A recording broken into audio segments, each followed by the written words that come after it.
The leather cut through fabric like a blade, and suddenly the dive bar went dead silent.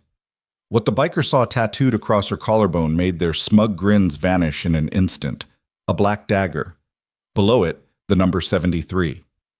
"Your body count, sweetheart?" One laughed nervously. Her eyes, cold, unflinching, locked onto his. "Confirmed kills," she said quietly. The words hung in the air like a grenade with the pin pulled. Outside, rotors began to thump. Someone had made a call. They'd just grabbed the wrong woman, and within minutes, her past would walk through that door in full tactical gear. Before we begin, follow my storytelling journey to the very end and drop a comment with your city name so I can see how far this story has traveled across the world. Hit like if you're ready for what happens next. The neon sign outside Crusher's Roadhouse flickered against the October rain, casting rust-colored shadows across cracked asphalt. Inside, cigarette smoke curled beneath low-hanging lights, while a jukebox played something gritty and forgotten. It was the kind of place where questions weren't asked and cameras didn't work, where people came to disappear for a few hours. Sarah Hollis sat alone in the corner booth, her back to the wall, old habit, nursing a ginger ale she hadn't touched in 20 minutes. The limp that had carried her through the door was pronounced tonight. 12-hour shift at Clearwater General Hospital in Ridgecrest. 3 cardiac arrests, 2 DOAs, 1 kid who didn't make it despite everything she'd done. The prosthetic leg beneath her scrub pants ached where the titanium met scar tissue, a phantom pain that never quite left. She'd come here because it was quiet, because nobody knew her name. She should have known better. The rumble started outside, deep, throttling growls of motorcycles pulling into the gravel lot. 6 bikes. Maybe 7. The door swung open and they entered like they owned the oxygen itself. Leather vests marked with a coiled serpent patch. The Iron Fangs. Local chapter. The kind of men who measured respect in cubic inches and intimidation. Sarah kept her eyes on her glass. The largest one, 6'3", gray beard braided down his chest, arms sleeved in faded ink, scanned the room like a warden counting inmates. His gaze landed on her and stuck. "Well, well," he announced to his crew. "Looks like we got ourselves some company." His brothers laughed. It wasn't humor, it was permission. Sarah's fingers tightened slightly around her glass, but her face remained blank. She'd learned a long time ago that reactions were invitations. The big one crossed the room in 4 heavy steps and dropped into the seat across from her without asking. His breath smelled like cheap whiskey and cheaper decisions. "You look lonely, sweetheart." "I'm not," Sarah replied. Her voice was flat, neutral, the kind of tone that didn't give anything to grab onto. "That's not friendly." He leaned back, spreading his arms across the booth like he was claiming territory. "We don't bite, not unless you ask nice." 2 more bikers drifted closer, flanking the table. The bartender, a rail-thin man with hollow eyes, found something urgent to clean at the far end of the bar. "I'm just here for a drink," Sarah said. "Then I'm leaving." "See, that's the thing." The gray-bearded one smiled, showing teeth that had seen better decades. "You walk into our spot, you show some respect. Maybe buy us around, maybe smile a little." He gestured at her scrubs. "What are you, a nurse? You're supposed to be nice, right? Caring?" "I'm off the clock." One of the others, younger, face still spotted with acne scars, snorted. "She's got an attitude, Colt." Colt. The name fit like a threat. "I noticed." Colt's eyes traveled down to where her leg rested beneath the table. "What happened there?" "Rough patient kick you?" Sarah's jaw tightened imperceptibly. "Accident." "Bet it was. Bet you're real fragile." His hand moved across the table, fingers reaching for hers. "Let me buy you something stronger, help you relax." She pulled her hand back. "No, thank you." The temperature in the room dropped 5 degrees. Colt's smile vanished. "I'm trying to be nice here. And I'm declining, respectfully." Respectfully. He repeated the word like it tasted wrong. "You hear that, boys? She's declining, respectfully." The others laughed on cue. Trained seals, Sarah started to slide out of the booth. Her prosthetic leg shifted beneath her weight, and for a split second her balance wavered. Not much, just enough. Colt's hand shot out and grabbed her wrist. "Where are you going? We're just getting started." Let go. Her voice didn't rise, didn't shake. Make me, Gimpy. The word landed like a slap. Around them, the few other patrons suddenly found their drinks fascinating. The bartender turned away completely. Sarah looked down at where his fingers circled her wrist, thick, calloused, squeezing just hard enough to leave marks. Then she looked up at his face, with eyes that had seen things this man couldn't imagine in his worst nightmares. Last chance, she said quietly. Let go. Colt stood, yanking her partway out of the booth. Or what? You gonna call the cops? You gonna... Her free hand moved. Not fast, not showy, just efficient. 3 fingers pressed into the cluster of nerves at the base of his thumb. Pressure point. Textbook. His grip released involuntarily, and she stepped back, creating distance. His face went crimson.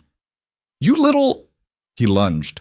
She sidestepped, prosthetic leg dragging slightly, but her upper body fluid as water, and his momentum carried him into the booth's edge. The crack of his shin against wood echoed through the bar. Bitch! He spun, and this time there was real violence in his eyes. You just made a big mistake. 2 of his crew moved to flank her. The younger one grabbed a beer bottle by the neck. The exit was 12 feet away, blocked by 3 more bikers who'd stood from their table like jackals smelling blood. Sarah's pulse didn't spike. Her breathing didn't change. She'd been in tighter spots, in places where the men carried AKs instead of beer bottles, where the rules of engagement were written in sand and blood. I don't want trouble, she said clearly. I'm leaving.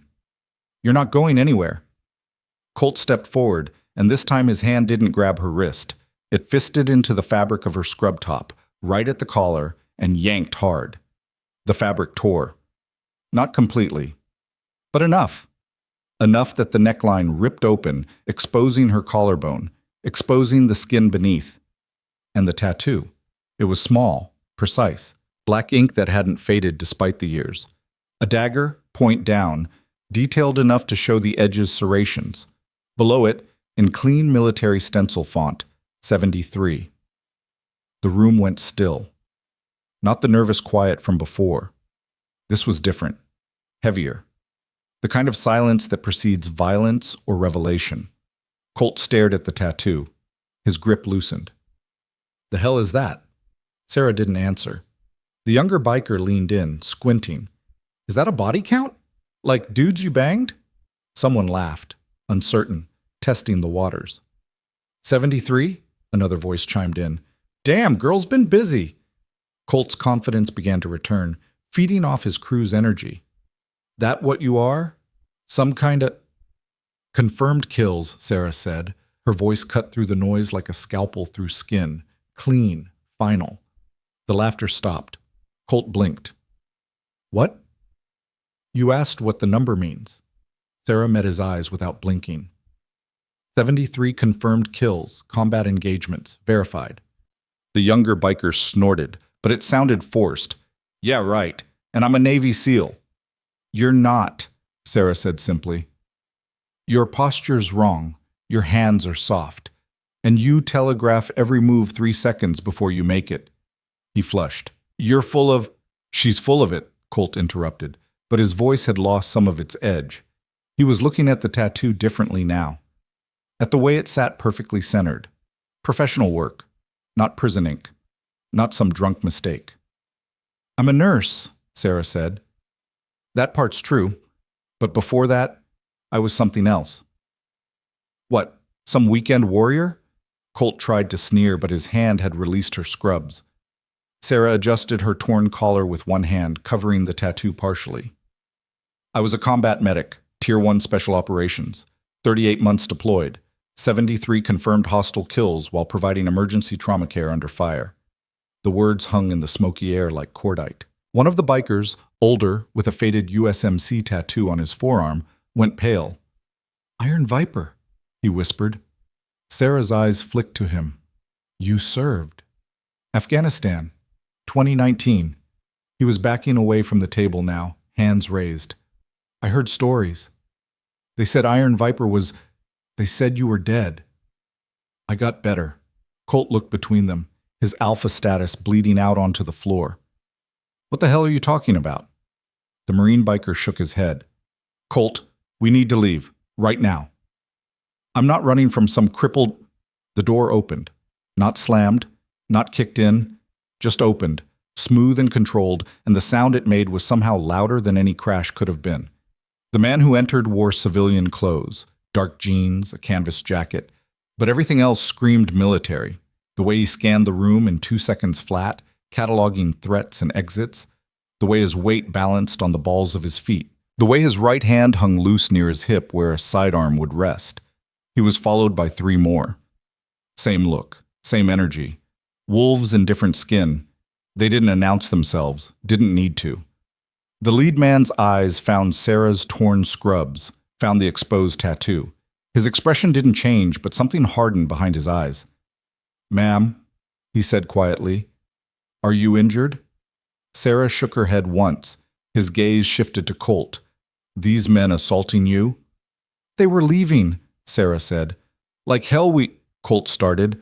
The lead man took 1 step forward, just one, but the air pressure in the room seemed to change with it. "Stand by," he said into a radio mic clipped to his collar. Then to Colt. "You put hands on her?" "Who the hell are you?"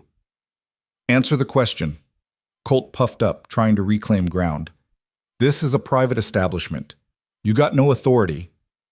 Federal jurisdiction says otherwise." The man's voice never rose, never wavered.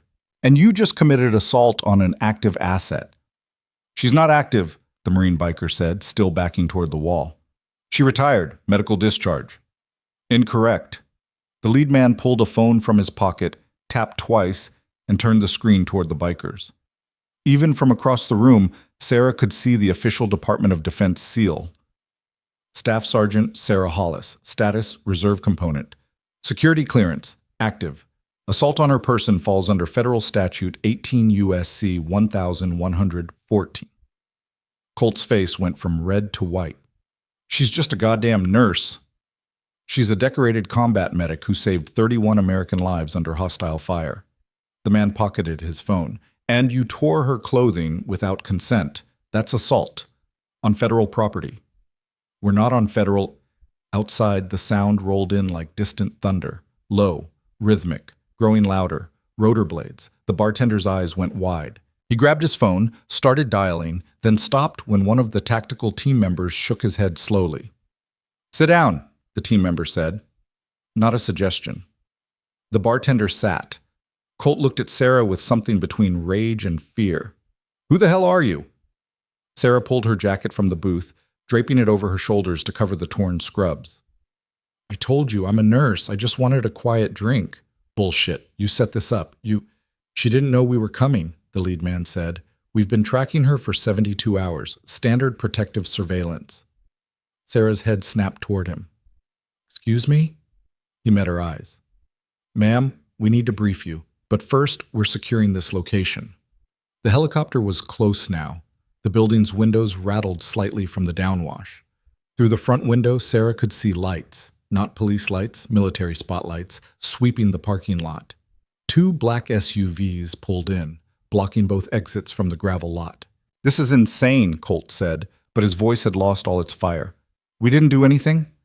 You assaulted a federal asset and destroyed government property." The team lead nodded towards Sarah's scrubs. "Those are issued medical uniform components, property of the United States government." "They're scrubs!" "They're evidence now." The bar's back door opened, and 2 more tactical members entered, moving with the same controlled precision.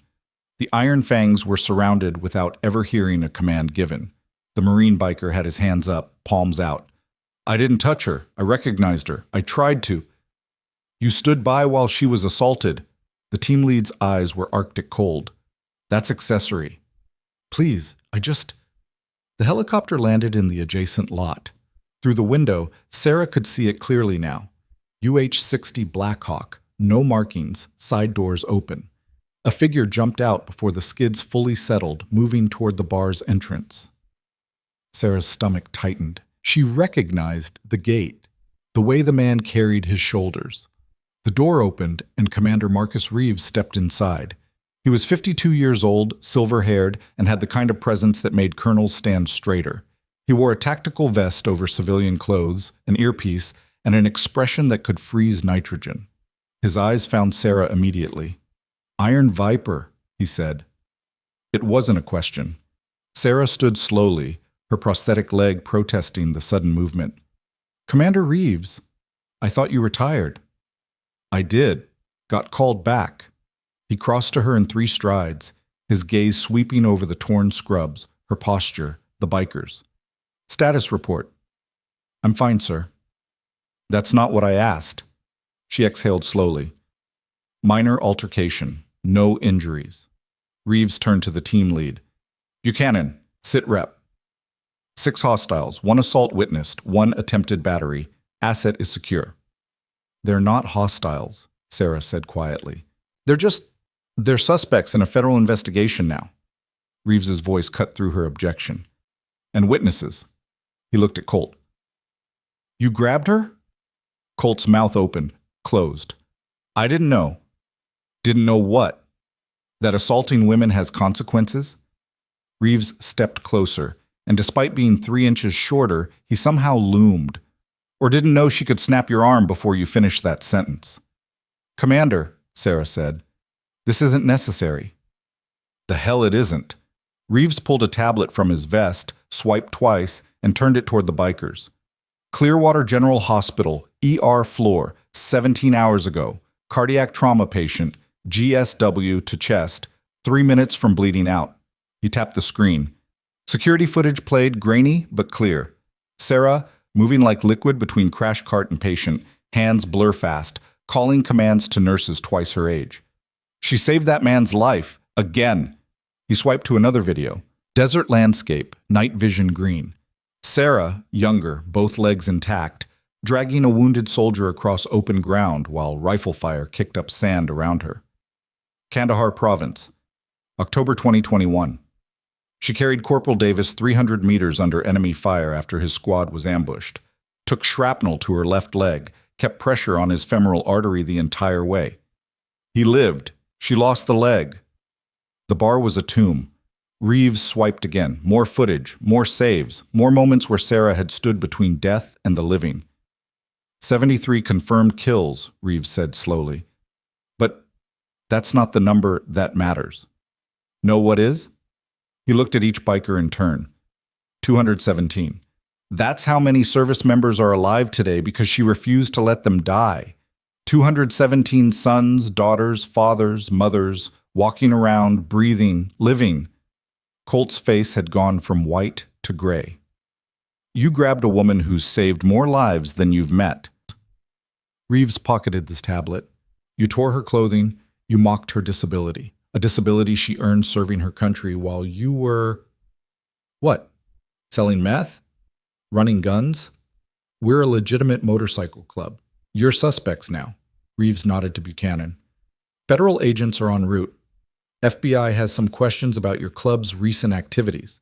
Turns out a lot of interesting things happen when you run a military-grade asset through a local surveillance sweep. The younger biker's face went pale. We have rights. You have the right to shut up, Buchanan said flatly. I'd recommend using it. Sarah stepped forward, her prosthetic leg dragging slightly. Commander, respectfully, I don't want this. I just want to leave. Reeves's expression softened fractionally. I understand, but this is bigger than a bar fight. Sir? He gestured toward the door. Let's talk outside. They left the bikers under guard, stepping out into the rotor wash from the idling helicopter. Rain had stopped, leaving the air clean and cold. Reeves pulled out a cigarette, then seemed to remember who he was with and put it away unlit. You disappeared, Sarah, after Kandahar. Medical discharge fine. But you fell off the grid. No forwarding address. No contact. That was intentional. I know. And we respected it. For 3 years we respected it. He looked at her directly. But 2 weeks ago, something changed. Sarah's pulse quickened. What? The team you saved in Kandahar, Davis's squad. You remember them? Every face. One of them died last month. Corporal Jennifer Lynn. Car accident stateside. Sarah's breath caught. Lynn? But she made it home because of you. Had 2 more years. Got married. Started teaching high school. Reeves paused. Her husband requested you be notified, wanted you at the funeral. I didn't know. We couldn't find you. You'd gone completely dark. He pulled out the tablet again, showing a different file.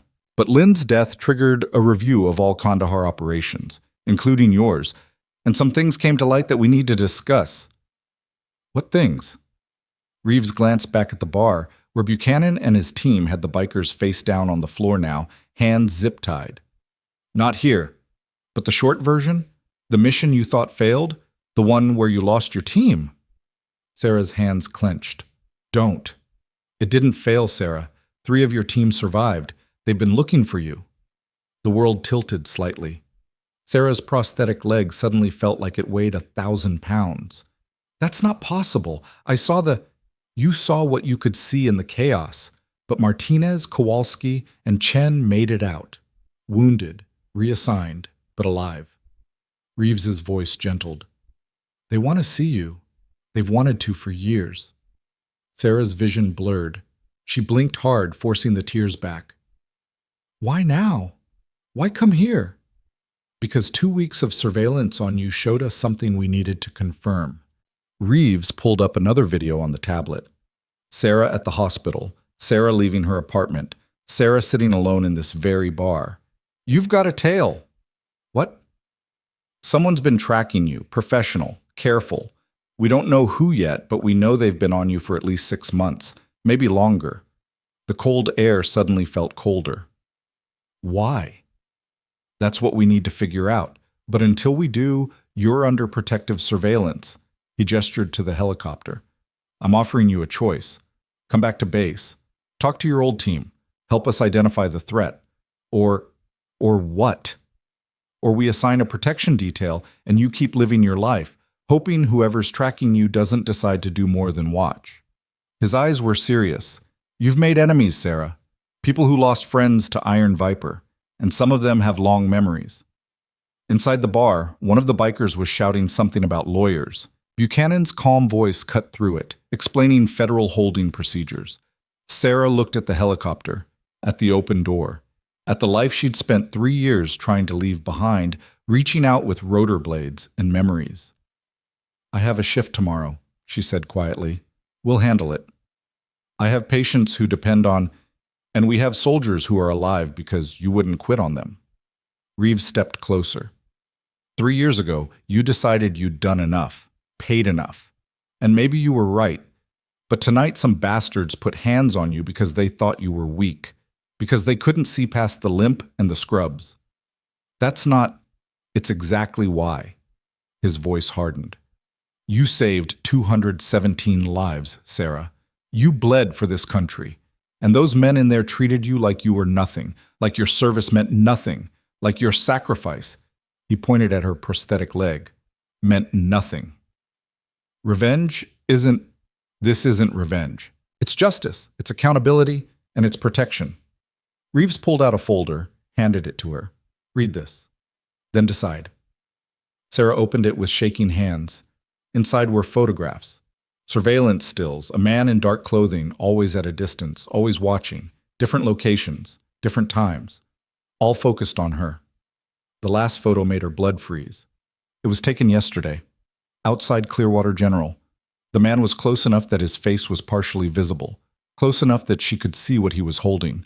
A military-issue Ka bar knife, just like the one she'd carried in Kandahar, just like the one she'd left buried in the chest of an enemy combatant who tried to execute her wounded. Reeves watched her process it. He's not a fan, and he's not alone. Intelligence suggests at least 3 individuals with direct grudges against Iron Viper.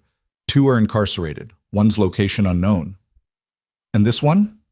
Still identifying, but he's bold, getting closer. And after tonight, Reeves gestured at the bar. After this incident goes public, after federal charges hit the news and your name gets mentioned, he'll know exactly where you are. Sarah's hand steadied. The fear crystallized into something harder, clearer. She looked at the helicopter again, at Buchanan supervising the bikers being loaded into federal vehicles, at the team moving with practiced efficiency, securing a perimeter she hadn't asked for but desperately needed. If I come back, she said slowly, I'm not re-enlisting. I'm not going operational. Agreed. I work as a civilian consultant, medical instruction only. Done. And I want to see them. Martinez, Kowalski, Chen. I need to know they're on base right now, waiting. Sarah closed the folder, closed her eyes, took a breath that tasted like rain and aviation fuel and choices she couldn't unmake. When she opened her eyes, Commander Reeves was holding out his hand. Welcome back, Iron Viper. She didn't take it, not yet. Instead, she turned and walked back into the bar. The bikers were on their knees now, federal agents reading them rights while Buchanan supervised. Colt's face was pressed against the floor, all his swagger gone, replaced by the raw fear of a man realizing he'd grabbed a tiger by the tail. Sarah stopped in front of him. He looked up, eyes wide. You asked what the number meant, she said quietly, so only he could hear. 73 people tried to kill me or the people I was protecting. 73 people thought I was weak, thought I was an easy target, thought wrong. She leaned down slightly, her prosthetic leg clicking softly. You're number 74. You didn't try to kill me, but you tried to break me, humiliate me, make me feel small. Her voice dropped to barely a whisper. That was your mistake. Not grabbing me, not tearing my clothes.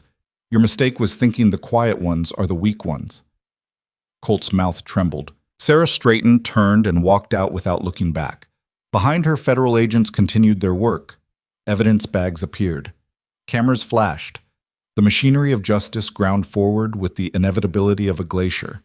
Outside, Commander Reeves stood by the helicopter, tablet tucked under his arm.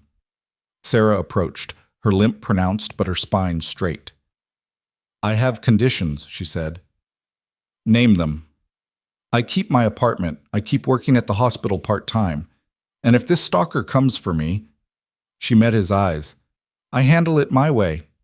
Reeves considered, then nodded once. Understood, but you don't handle it alone. Agreed. He extended his hand again. This time she took it. The handshake was firm. Final. A contract written in scar tissue and sacrifice. Transport leaves in 5, Reeves said. We'll debrief en route. Sarah climbed into the helicopter, settling into the canvas seat as rotors began spinning up.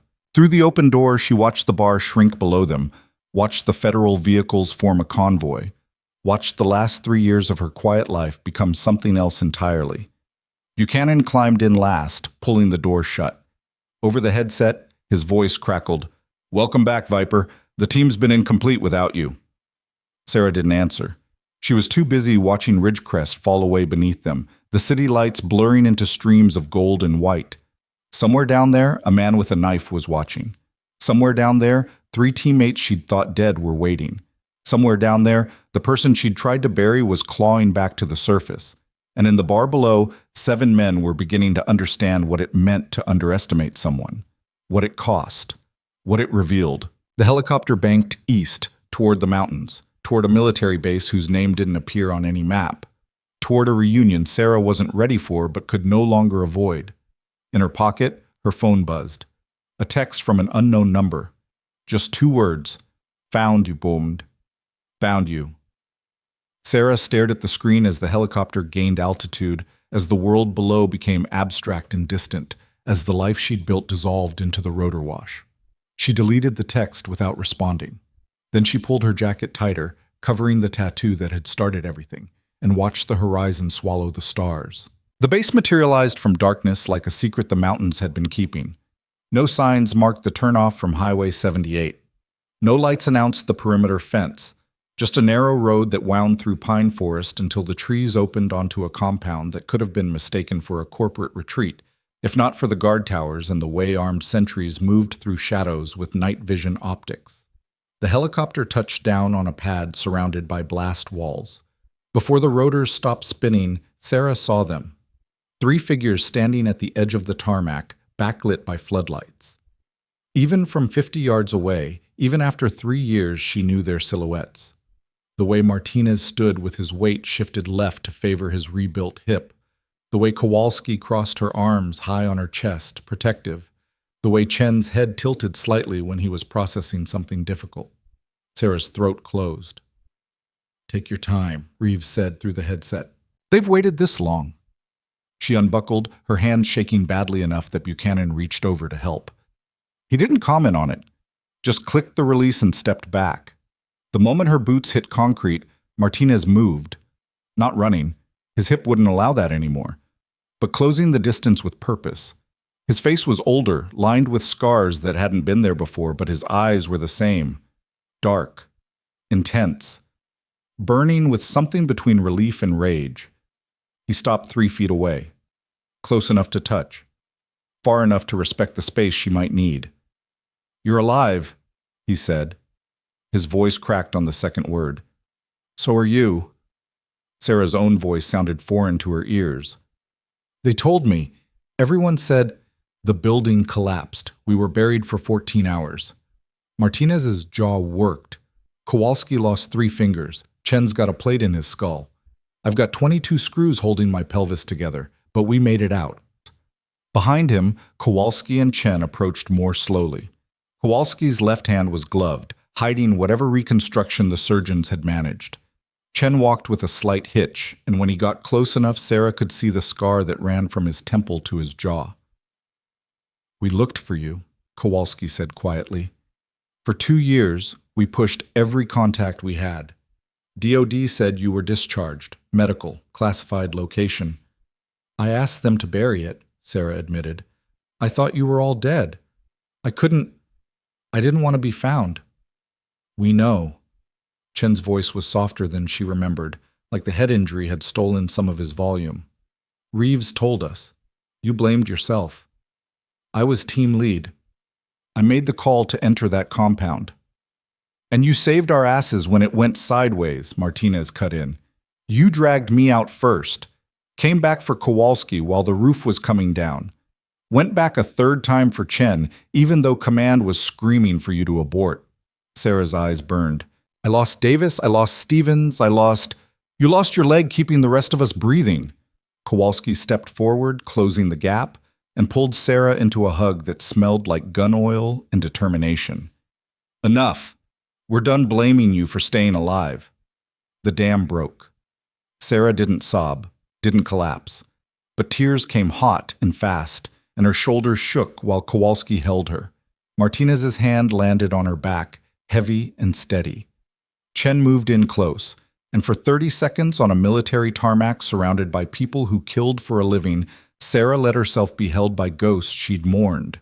When she finally pulled back, Reeves was waiting at a respectful distance with Buchanan and 2 other officers she didn't recognize.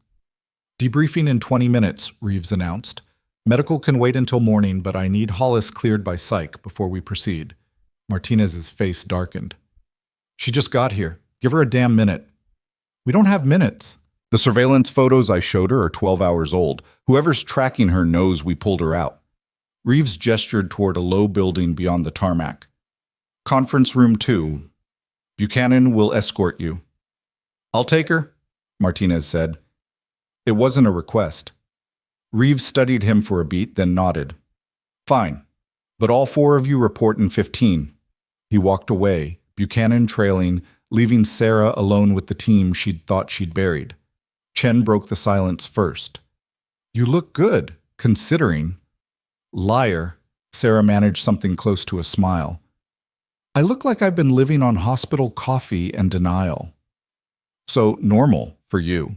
Kowalski started walking toward the building, and the others fell in beside her. Old muscle memory, old formations. How's the leg? Functional, hurts when it rains. Everything hurts when it rains now, Martinez muttered. We're a walking weather station. They entered through reinforced doors that required biometric scans. The interior was sterile, gray walls, fluorescent lights, the kind of institutional architecture designed to strip away personality. But someone had tried. Coffee station in the corner. A few photos on the walls showing special operations teams in dress uniform. A bulletin board with training schedules and commendations. Martinez led them to a small conference room with a table, 6 chairs, and a large monitor mounted on the wall. He closed the door, and the soundproofing made Sarah's ears pop slightly. Okay, he said, dropping into a chair. Before Reeves gets here, tell us what the hell happened tonight. Sarah recounted it. The bar. The bikers. The torn scrubs. The text message.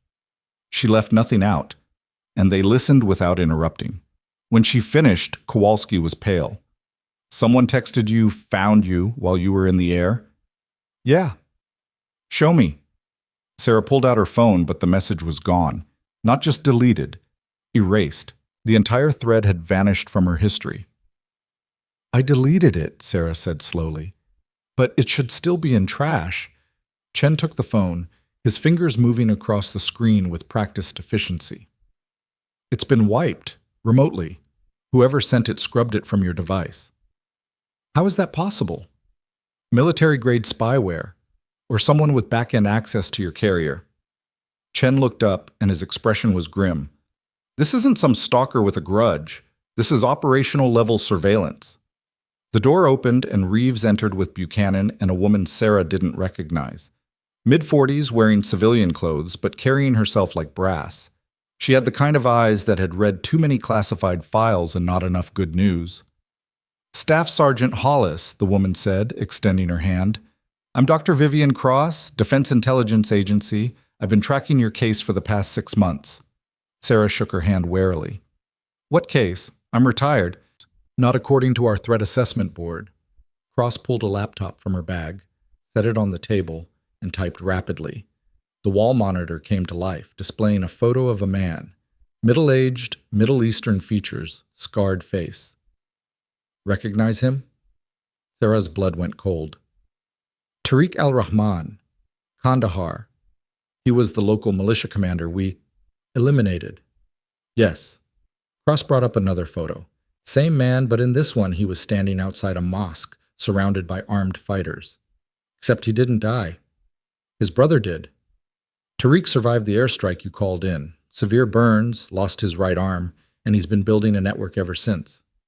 Building toward what? Revenge. Cross clicked again. More photos. Men in various locations, airports, city streets, military checkpoints. He's recruited 6 former combatants who have personal grudges against U.S. Special Operations personnel. 3 are in custody, 2 are dead, and 1, she brought up a new image. The man from the surveillance photos, close up this time, face partially visible, is here, in the United States. And he's been watching you for at least 8 months. Martinez leaned forward. You've known about this for 6 months, and you're just now telling her? We've been trying to identify him without tipping our hand, Cross said evenly. But after tonight's incident, that's no longer viable. The federal charges against those bikers will hit the news cycle by morning. Your name will be attached, and Tariq will know we've moved you. Sarah's prosthetic legs suddenly felt too tight. What's his endgame? Psychological warfare first. Make you feel hunted. Then escalation. He wants you to suffer the way he believes his brother suffered. Lost limbs, lost team, lost purpose. Cross's expression didn't soften. He wants to destroy you slowly. Then he's going to be disappointed, Kowalski said flatly, because she's here now, protected. For how long? Cross challenged. She has a life, a job, patients who depend on her. We can't keep her locked down indefinitely. So what's the play? Chen asked. We sit here and wait for him to make a move? Reeves spoke for the first time since entering. No. We use Sarah as bait. The room went silent. Sarah found her voice first. Explain. Tariq's operative has been passive surveillance until now. But with federal involvement and media attention, he'll feel pressured to act. If we control the environment, set the trap correctly, we can draw him out. Absolutely not, Martinez said. You're not dangling her like, it's her choice, Reeves cut in. And before you decide, Sarah, you need to see something else. He nodded to Cross. She brought up new footage. Security camera, Clearwater General Hospital, timestamped 2 days ago. Sarah watched herself leaving through the staff exit, exhausted, limping toward her car in the parking garage. And there, in the shadows near the stairwell, the man from the photos, closer than ever, close enough to have reached out and touched her, close enough to have killed her if he'd wanted to. The footage continued. Sarah drove away. The man watched. Then he pulled out a phone and made a call. Cross froze the frame. Lip readers analyzed this. Want to know what he said? Sarah nodded, not trusting her voice. Target confirmed. Iron Viper is active, proceeding to Phase 2. Cross closed the laptop.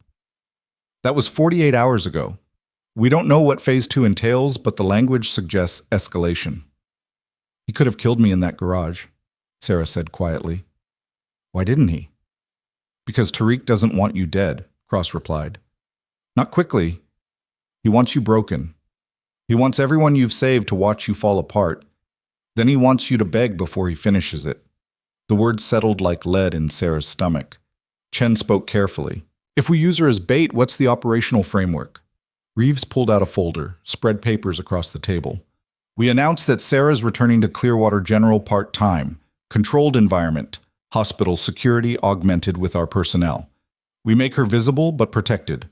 When Tariq's operative moves, we're ready. And if he doesn't take the bait? Kowalski asked. Then we escalate. Press conferences, media attention, make her so public he can't resist. Martinez stood abruptly, his chair scraping across the floor. This is insane. You're painting a target on her back and hoping your security is good enough. Our security is the best in the world, Buchanan said quietly. And she won't be alone. Damn right she won't. Martinez turned to Sarah. If you do this, we're with you. Full time. No arguments. Kowalski nodded. Unanimous. Chen just looked at her, and in his eyes, Sarah saw the same determination that had kept him conscious after the building collapsed, that had made him crawl through rubble with a fractured skull to reach the extraction point. Sarah looked at the photos spread across the table, at the man who'd been shadowing her life like a disease, at the threat assessment reports and tactical plans, and all the machinery designed to turn her existence into an operation. I have conditions, she said. Reeves leaned back. I'm listening. 1. I keep working at the hospital. Real shifts, real patients. I'm not pretending to be a nurse. I am one. Agreed, but with limited hours and our people embedded. 2. My team. Martinez, Kowalski, Chen. They're my primary detail. I trust them. Not your people.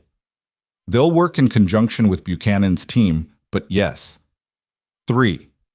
If this goes sideways, if civilians are endangered, we abort immediately. I won't let patients become collateral damage. Reeves met her eyes. Understood. Anything else? Sarah's hand drifted to her collarbone, to where the tattoo sat hidden beneath her jacket. When we catch him, and we will catch him, I want 5 minutes. Alone. Sarah, Martinez started. 5 minutes, she repeated. To explain exactly why hunting me was the worst decision he ever made. Cross and Reeves exchanged glances. Some silent communication passed between them. We'll discuss it when the time comes, Reeves said finally. For now, we have 72 hours to set up the infrastructure. Sarah, you'll stay on base for initial briefings and equipment fitting. Martinez, Kowalski, Chen, you're reassigned to protective detail effective immediately. Buchanan will coordinate external security.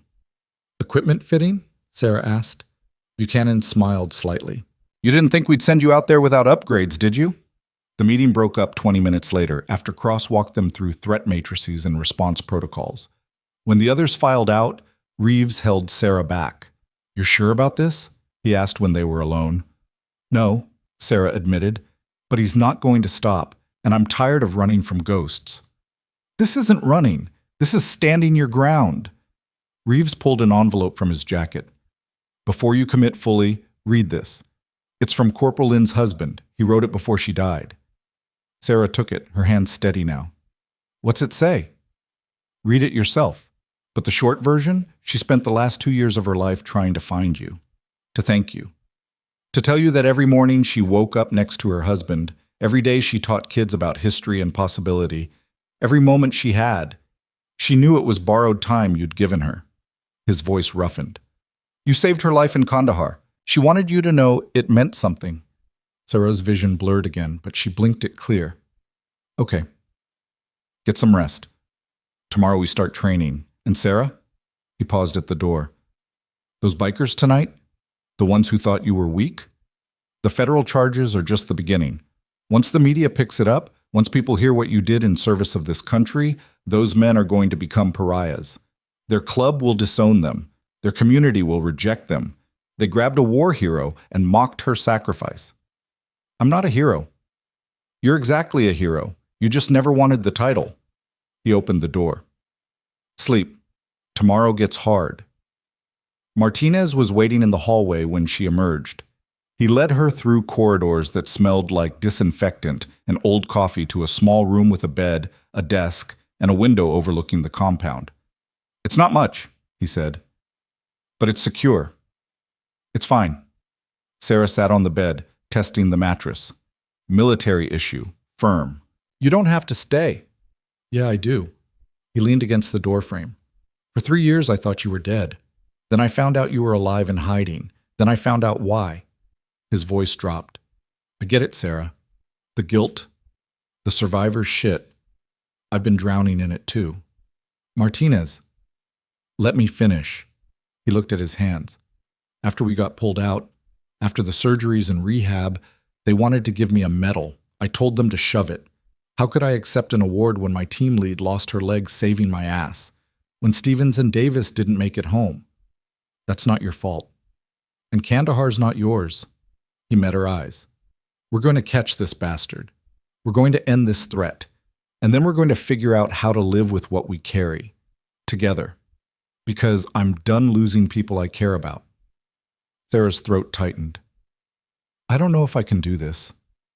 You already are. He pushed off the doorframe. Get some sleep. 0600 comes early. After he left, Sarah opened the envelope Reeves had given her. The letter inside was handwritten, 3 pages, dated 2 months before Lynn's death. Dear Sergeant Hollis, you don't know me, but I'm married to someone you saved. Jennifer Lynn. She talks about you sometimes, usually late at night when she can't sleep, when the memories get too loud. She tells me about Kandahar, about the ambush, about how she was bleeding out in a ditch while gunfire turned the air into a blender. She tells me about you, how you appeared like something out of a fever dream, limping, bleeding from your own wounds, but moving like death itself couldn't stop you. How you packed her wounds while calling in air support, how you made her promise to stay conscious, to keep breathing, to think about everything she wanted to do when she got home. She tells me you lost your leg that night, that you went back into the kill zone 3 times, that you saved her life and 21 others while your own blood was soaking into Afghan sand. I need you to know something. Every morning, I wake up next to my wife. Every day, she teaches 30 kids about history and possibility. Every night, we talk about the future we're building. We're trying for a baby. We bought a house. We're planning to grow old together. None of that exists without you. Jennifer spent 2 years trying to find you after she recovered. She wanted to thank you in person, to tell you that you didn't just save her life. You gave her a life worth living. But the military said you'd been discharged, location classified, and she respected your privacy. But I can't. I can't let you go another day without knowing. You are the reason my wife is alive. You are the reason I have a partner. You are the reason our future children will have a mother. Whatever you're doing now, wherever you are, I hope you know that your sacrifice meant something. That the leg you lost, the pain you carry, the nightmares you probably still fight, they purchased something beautiful, something worth protecting. Thank you. Need anything? Anything at all. You have need anything. Anything at all. You have family in Seattle. Our door is always open. With eternal gratitude, Michael Chen, no relation to your Chen apparently, but Jennifer says that's kismet. The letter ended with a phone number and an address. Sarah read it 3 times, her hands shaking harder with each pass. Then she folded it carefully, placed it on the desk, and lay down on the bed fully clothed. She didn't cry. Couldn't afford to start because she didn't know if she'd be able to stop. Instead, she stared at the ceiling and thought about Jennifer Lynn teaching kids about history, about Michael Chen waking up next to his wife, about futures built on borrowed time and blood-soaked sand, about 73 people who'd tried to kill her, about 217 people who were alive because she'd refused to quit, about a man with a knife and a grudge who thought he could break her. Sleep came eventually, shallow and restless, full of desert heat and the sound of rotors and Martinez's voice calling her name through rubble. She woke at 5:30 to her phone buzzing. Unknown number. New message. Against every instinct, she opened it. A photo. Clearwater General Hospital, taken from across the street. Time-stamped 30 minutes ago. Someone was there right now. And beneath the photo, 3 words that made her blood freeze. Sarah's finger hovered over the screenshot for exactly 2 seconds before military training overrode civilian panic. She didn't call out, didn't run to the door. Instead, she opened her phone's settings, activated airplane mode, and pulled the battery, a modification Chen had installed years ago that most smartphones no longer allowed. Then she moved. The hallway was empty at 0535. Most personnel still in their racks or already deployed to morning PT. Sarah's prosthetic clicked softly against linoleum as she navigated toward the operations center, her mind running tactical assessments. 30 minutes ago meant the photo was taken at 0505. Clearwater General's night shift changed at 0600. If someone was positioning for an attack, they'd time it for maximum chaos during the transition. She found Reeves in the operations center, coffee in hand, reviewing overnight intelligence reports on a bank of monitors. He looked up when she entered, took one look at her face, and set the cup down. Talk. She handed him her phone, battery separate. New message. 30 minutes ago. Someone's at the hospital right now. Reeves examined the photo, his expression hardening with each passing second. He turned to a communications specialist at a nearby console. Get me Buchanan, now, and activate Protocol Sierra. Full surveillance sweep of Clearwater General, radius 5 blocks. The specialist's fingers flew across keyboards. Within seconds, Buchanan's face appeared on the main monitor, clearly awake despite the hour. His background showed a tactical operations vehicle, banks of equipment glowing behind him. We've got movement, Buchanan said before Reeves could speak. Picked up the transmission intercept 4 minutes ago. Someone sent a photo to a device registered to Hollis. We're running triangulation now. How did they get through our security? Reeves demanded. They didn't. Message originated from a burner phone using a public Wi-Fi network at a coffee shop 3 blocks from the hospital.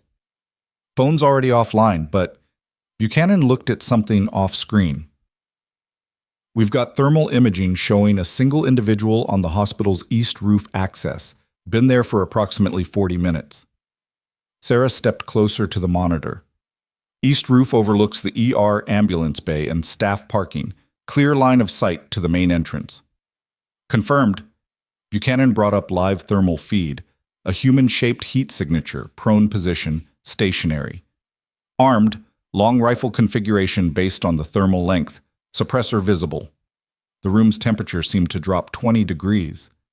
He's setting up for a shot, Sarah said quietly. But at who? I'm not there. He doesn't know that yet, Reeves replied. He thinks you're still at your apartment. Your shift starts at 0700 per your normal schedule. He turned to the specialist. Get Martinez, Kowalski, and Chen in here, full tactical load, and wake up Cross. She needs to authorize what happens next. The next 15 minutes moved with the controlled chaos of a military operation spinning up. Martinez arrived first, hair still wet from a shower, sidearm already holstered. Kowalski and Chen were 30 seconds behind, both carrying go-bags that suggested they'd been anticipating something like this. Cross appeared via video conference, her background showing a hotel room somewhere, but her eyes were sharp and fully alert. She listened to Buchanan's report without interrupting. Recommendations? She asked when he finished. We have 3 options, Buchanan said. 1. Local PD SWAT moves in, secures the shooter, clean, by the book, but tips our hand and likely results in a low-level operative while Tariq stays hidden. 2. We maintain surveillance, wait for him to move, track him back to his network. Riskier, but potentially gives us the whole cell. 3.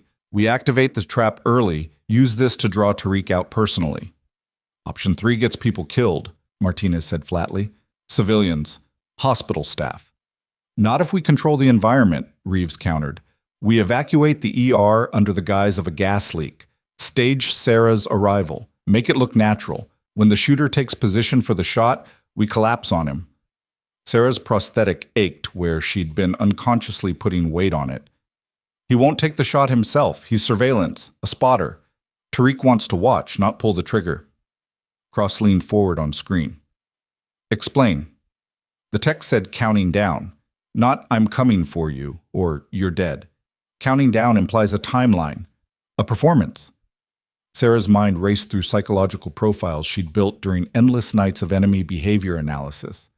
Tariq's brother was killed by an airstrike I coordinated. Public, spectacular, everyone watching. Tariq survived by hiding like a coward in a bunker while his brother burned above ground. He's lived with that shame for years. So he wants the same for you, Chen said slowly. Public execution. Everyone watching. But he can't risk it himself, Kowalski added. He sends proxies, tests defenses, counts down to the main event. Cross nodded. Which means this is reconnaissance, final positioning before the real attack. She looked directly at Sarah through the screen. How certain are you? 80%. Not good enough for civilian risk. Cross made a decision visible in real time. Buchanan, coordinate with local PD. Anonymous tip about a man with a rifle on the hospital roof. Let them handle the arrest. We maintain surveillance on the individual post-custody, see if it leads anywhere.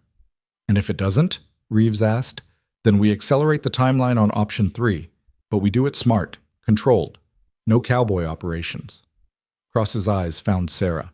You're off the board until we have better intelligence. Protective custody, full lockdown. No. The word came out harder than Sarah intended. If I disappear completely, Tariq goes to ground. We lose our chance. If you stay visible, you die. Not if we're smarter than him. Sarah stepped closer to the monitors, showing the thermal image of the shooter. He thinks he's hunting me. We let him think that. But we feed him false information. Make him commit to a timeline that benefits us. Martinez's hand found her shoulder. Sarah, you're talking about painting yourself as a target. I've been a target since Kandahar. At least now I've got backup. The debate raged for another 20 minutes, arguments flying between Cross, Reeves, and Buchanan about acceptable risk and operational parameters. In the end, a compromise emerged. Sarah would return to Clearwater General for a single shift, heavily guarded, in 72 hours. Long enough for the hospital administration to implement new security measures under the cover of recent threats. Long enough for Buchanan's team to wire the building with surveillance that would make the NSA jealous. Long enough, hopefully, to force Tariq's hand. The man on the roof was arrested at 0647 by Ridgecrest PD SWAT. He gave a false name, claimed to be a wildlife photographer studying urban bird migrations, and had a lawyer on scene within 90 minutes. The rifle was legally owned, properly registered, and had no ammunition in the chamber. Binoculars and camera equipment supported his cover story. By noon, he was released on his own recognizance. Professional, Buchanan reported during the afternoon briefing. Prior military, probably foreign service based on his weapon handling. Fingerprints came back to a Syrian national named Hassan Youssef, but that's an alias. Real identity still unknown. He left the city immediately after release. Traffic cams lost him near the state border. Sarah sat in the briefing room surrounded by her old team and new handlers, watching surveillance footage of Hassan moving through the police station with the casual confidence of someone who knew exactly how much trouble he wasn't in. He'll report back to Tariq, Cross said via conference screen. Tell him the site is compromised, but the target is still accessible. That buys us time, but also accelerates their timeline. How long? Kowalski asked. Days, maybe a week if we're lucky. Cross pulled up new intelligence reports. Signals Intercept caught chatter on known extremist channels 3 hours ago. Translated from Arabic. The iron viper sheds its skin, but the fangs remain. That's about you, Sarah. They're discussing you in present tense, active threat assessments. Chen leaned back, his scarred face thoughtful. They're recruiting, building a network for something bigger than a single hit. Agreed. Cross highlighted several names on the screen. We've identified at least 4 individuals with connections to Tariq who've entered the country in the past 6 months. 2 on watch lists, 2 clean, all with combat experience, all with grudges against U.S. military operations. The scope of it settled on Sarah like concrete. This wasn't one vengeful man with a knife. This was organized, funded, patient. They're building toward an event, Reeves said quietly. Something public. Something that sends a message. Sarah's hands clenched beneath the table. Then we give them one. My return to the hospital, we announce it, press release, local news. Hero nurse returns to work after federal incident. Make it impossible to ignore. That's suicide, Martinez said. That's the only way to draw them out before they're ready. Sarah met his eyes. Right now, they're in control. They pick the timeline. They pick the location. We're reactive. But if we force their hand, make them move before their network is solid, we have the advantage. Cross considered this for a long moment. You understand that if we do this, if we make you that visible, there's no taking it back. Every jihadist with a grudge and a plane ticket will know where to find you. Good. Let them come. Let them all come. Sarah's voice didn't waver. Because I'm done hiding from men who think my life is theirs to take. The silence that followed was broken by Buchanan's slow nod. If we're doing this, we do it right. Full spectrum security, sniper overwatch, plainclothes operators on every floor, biometric screening at every entrance, and Sarah wears body armor under her scrubs. I'm a nurse, Sarah protested. Patients will notice. Patients will be alive to notice because you'll be alive to treat them, Kowalski cut in. Non-negotiable. The plan took shape over the next 48 hours. Clearwater General's administration was briefed under national security protocols. Cooperate or face federal obstruction charges. The hospital's director, a severe woman named Dr. Patricia Hendricks, agreed with the enthusiasm of someone signing a legal waiver before skydiving. This is a civilian medical facility, Hendricks said during the coordination meeting. We treat gang violence victims, overdoses, and heart attacks. We are not equipped for military operations. Which is why we're equipping you, Buchanan replied, gesturing to architectural plans spread across her conference table. New security checkpoints, metal detectors at staff entrances, panic buttons in every ER bay, and federal agents posing as patients, visitors, and staff. Hendricks rubbed her temples. The press is already circling because of the biker incident. If word gets out that we're turning the ER into a fortress, tell them it's new safety protocols following recent workplace violence trends, Cross suggested via phone. Not uncommon. Several hospitals nationwide implemented similar measures this year. And when someone gets shot in my ER, they won't. Sarah spoke for the first time since the meeting began. Because I'll abort at the first sign of civilian risk. That's my condition for doing this. Hendricks studied her. You're the nurse from the bar, the one with the tattoo. Yes, ma'am. My night shift supervisor says you're the best combat trauma nurse she's ever worked with. Says you don't panic, don't hesitate. Saved 3 lives last month that should have been DOA. Hendricks' expression softened fractionally. I don't like this operation. I don't like risking my staff or my patients. But if someone's threatening you, threatening my hospital, then I suppose we don't have much choice. I'm sorry for bringing this to your door. Don't be. Just make sure these military boys don't shoot any of my nurses by accident. The media announcement went live 72 hours after the rooftop incident. Local news picked it up first. Human interest angle about a decorated combat medic returning to work after harassment by local bikers. The story had everything: military service, disability discrimination, federal justice. By evening, it had gone regional. By midnight, national. Sarah watched the coverage from the base, her stomach churning as her service record was dissected by talking heads who'd never held a rifle. They showed photos from Kandahar, official ones, cleared for release, of her receiving a commendation. They interviewed Dr. Hendricks, who gave a carefully scripted statement about Clearwater General's commitment to supporting veterans. And they showed the biker incident. Someone had leaked cell phone footage from inside Crusher's Roadhouse. The quality was poor, the angle wrong, but it clearly showed Colt grabbing Sarah, tearing her scrubs, and the moment the tactical team entered. The comment section was predictably divided. Half called her a hero, half questioned the use of federal resources for one nurse's bar fight.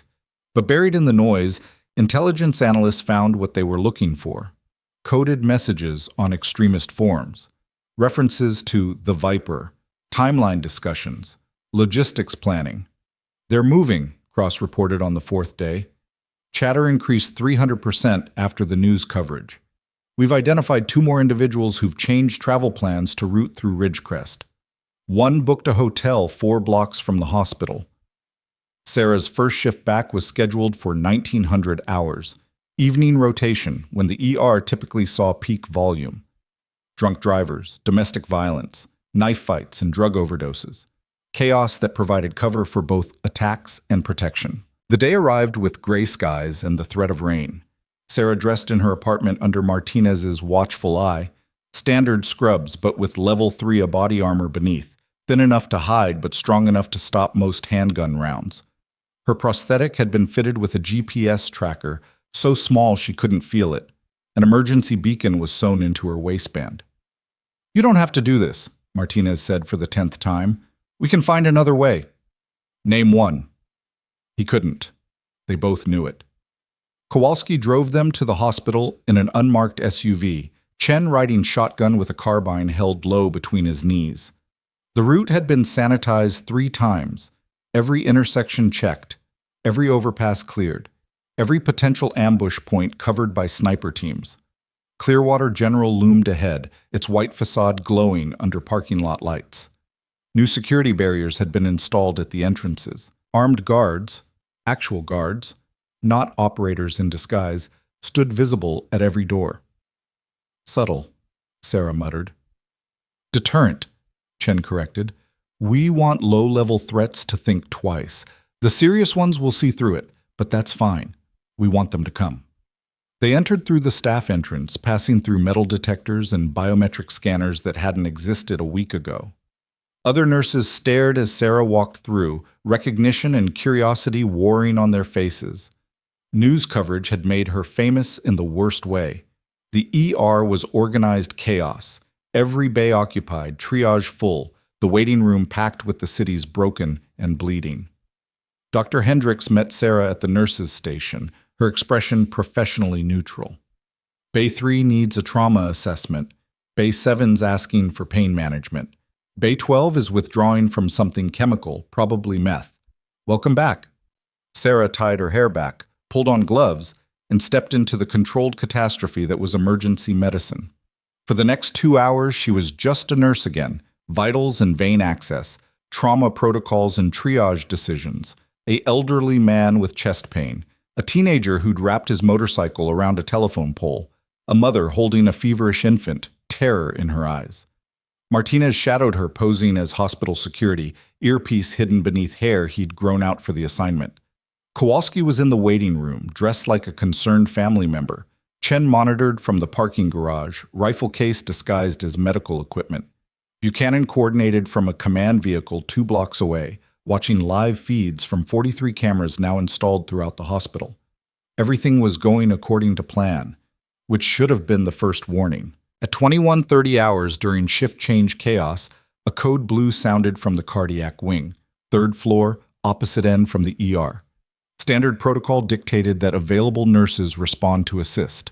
Sarah was elbow deep in an abdominal trauma, couldn't leave, but she watched 2 ER nurses sprint for the stairs. Martinez's voice crackled in the tiny earpiece she wore, disguised as a hearing aid. Code blue is legitimate. 80-year-old male cardiac arrest. Not a distraction. But 10 minutes later, another code sounded. Pediatrics. 4th floor. Then another. Obstetrics. 2nd floor. "That's 3 simultaneous codes," Sarah said quietly, keeping her hands busy with bandaging. "Statistically impossible unless—" "It's a stress test," Buchanan's voice cut in. "They're testing our response times, seeing how we redistribute personnel." Martinez moved closer. "We need to pull you out. I've got a patient actively bleeding. I'm not leaving him." The man on her table, motorcycle versus pole, groaned through his sedation. Sarah had stabilized his internal injuries, but he needed surgery, needed transport to OR, needed her to stay focused. The next code came from the ER itself. Bay 18, respiratory arrest. Sarah's head snapped up. Bay 18 was 30 feet away. She could see it from where she stood. Could see the crash cart being wheeled into position. Could see nothing. The bay was empty. "False alarm," a nurse called out. "Monitor malfunction." But Sarah's training screamed otherwise. She'd checked every monitor during her rounds. They were new. State of the art. They didn't malfunction. "It's starting," she said into her mic. The lights went out. Not all of them, just sections. The ER stayed lit, but hallways plunged into darkness. Emergency lighting kicked in after 3 seconds, bathing everything in red. And somewhere in that darkness, someone screamed. Sarah's hand moved automatically, grabbing the trauma shears from her belt. Martinez materialized at her side, weapon drawn but held low. "Stay with me," he ordered. The scream came again, closer, female, terrified. Then gunfire. Not the movie sound of dramatic shootouts. Real gunfire. Sharp cracks that made ears ring and sent everyone with combat experience diving for cover. 3 shots? 4. A pause. 2 more. Sarah's prosthetic leg protested as she dropped behind the nurse's station, pulling her patient's gurney down with her. Martinez was already moving, clearing angles, his weapon tracking smooth and professional. "Shots fired. ER main floor." Buchanan's voice was steel calm in her ear. "All units converge. Sarah status." "Pinned. Patient with me. Martinez is—" The shooting stopped as abruptly as it started. The silence after was worse. Sarah's heart hammered against the body armor. She could hear crying, whimpering, the mechanical beep of monitors still functioning. Martinez's controlled breathing 10 feet away. "Sound off," Buchanan commanded. "Kowalski, clear. Waiting room secure." "Chen, exterior clear, no movement." "Martinez, ER floor. Multiple civilians down." "Repeat, civilians down. We need medical now." Sarah was moving before the words finished. Training overrode fear. She low-crawled from behind the station, pulling her trauma kit, ignoring the way her prosthetic scraped against tile. The ER had transformed into a war zone. 3 people down. A nurse, young, maybe 25, clutching her shoulder where blood seeped between fingers. A security guard flat on his back, chest wound, breathing shallow. An older man in patient clothes, leg wound, screaming. The shooter was gone. Sarah reached the nurse first, her hands already moving through assessment. "Where are you hit?" "Shoulder. I don't understand what Breathe, I've got you." Sarah packed the wound with gauze, applied pressure. The bleeding was arterial but manageable. "Martinez, I need help with the guard." He was there instantly, his weapon holstered, hand steady as he began chest compressions. The guard's eyes were open but unfocused, his lips blue. "Tension pneumothorax," Sarah said, reading the signs. "Collapsed lung. Pressure building. Fatal if not relieved." She grabbed a needle decompression kit from her bag. Equipment she'd carried since Kandahar. Equipment civilian hospitals didn't typically stock. "Sarah," Martinez started. "I know what I'm doing." She found the landmark by touch, second intercostal space, mid-clavicular line, and inserted the needle catheter in one smooth motion. The hiss of released air was immediate. The guard's color began improving within seconds. "Ambulance to OR, now," she ordered. Other nurses were emerging from cover now, moving to help. Dr. Hendricks appeared from somewhere, her hands bloody, her face pale but determined. "How many shooters?" Hendricks demanded. "Unknown," Martinez replied. "We need full lockdown, nobody in or out." "Already initiated," Hendricks pointed at Sarah. "You saved him. That guard would be dead." Sarah didn't answer. She was already moving to the 3rd victim, the older patient, whose leg wound was bleeding but not critical. She tied a tourniquet, marked the time, and turned back to assess. Her earpiece crackled. "Sarah, you need to see this." Buchanan's voice held something new, something like horror. "I'm busy with casualties. Now, Sarah, security camera, Bay 12. Bay 12, where the meth withdrawal patient had been, where Sarah had checked on him 90 minutes ago, made sure he was stable, ensured he had fluids running. She stood on shaking legs and walked to the bay. The patient was gone. In his place, propped against the pillow, was a photograph. Sarah's photograph. From Kandahar. From a mission briefing 3 years dead, showing her in full tactical gear, rifle in hand, standing over enemy casualties, and written across it in red marker. 73 becomes 0. Beneath the photo was a combat knife, K-bar style, American issue, and beneath the knife was a severed finger wearing a ring she recognized, Jennifer Lynn's wedding ring. The world tilted. Sarah grabbed the bed rail to stay upright, her vision tunneling. "That's not possible," she whispered. "Lynn died in a car accident, natural causes. The report said—" "The report lied," Cross's voice cut through the earpiece. Or we did. Sarah, I'm sorry. Lynn's death wasn't an accident. It was a hit. We covered it up to protect her family, to prevent panic. But Tariq killed her, and he took trophies. Sarah's hands were shaking so badly she had to clench them into fists. You knew, and you didn't tell me. We had to maintain operational security. She was one of mine. The words came out raw, torn. She was alive because of me, and he killed her, and you lied. Martinez's hand landed on her shoulder. Sarah, breathe. I can't. He has her ring. He cut off her finger. The hospital's fire alarm began shrieking. Then the sprinkler system activated, drowning everything in artificial rain. And in the chaos and the water and the screaming, Sarah heard it, laughter, coming from the hospital's PA system. A man's voice, accented, cultured, speaking English with careful precision. Hello, Iron Viper. Do you remember me? Do you remember my brother burning? Do you remember calling in the strike that turned him to ash while I hid like a rat underground? Tariq. I have waited 3 years for this moment. 3 years to build my network. 3 years to find everyone you saved, everyone who lives because of your skills. The laughter came again. Jennifer Lynn was first, a test, to see if you were paying attention. But there are 216 others, and I know where they all are. The words hit Sarah like bullets. Your friend Martinez, your teammate Kowalski, the medic Chen. Even the nurses working beside you tonight, everyone you've ever saved, everyone who owes you their life. A pause. I will take them all, one by one, and you will watch, just as I watched my brother die. Martinez pulled Sarah close as the message continued. But I am not without mercy. I offer you a trade. Your life for theirs. Come to me, alone, before sunrise. Or tomorrow, someone else you saved dies screaming. Static.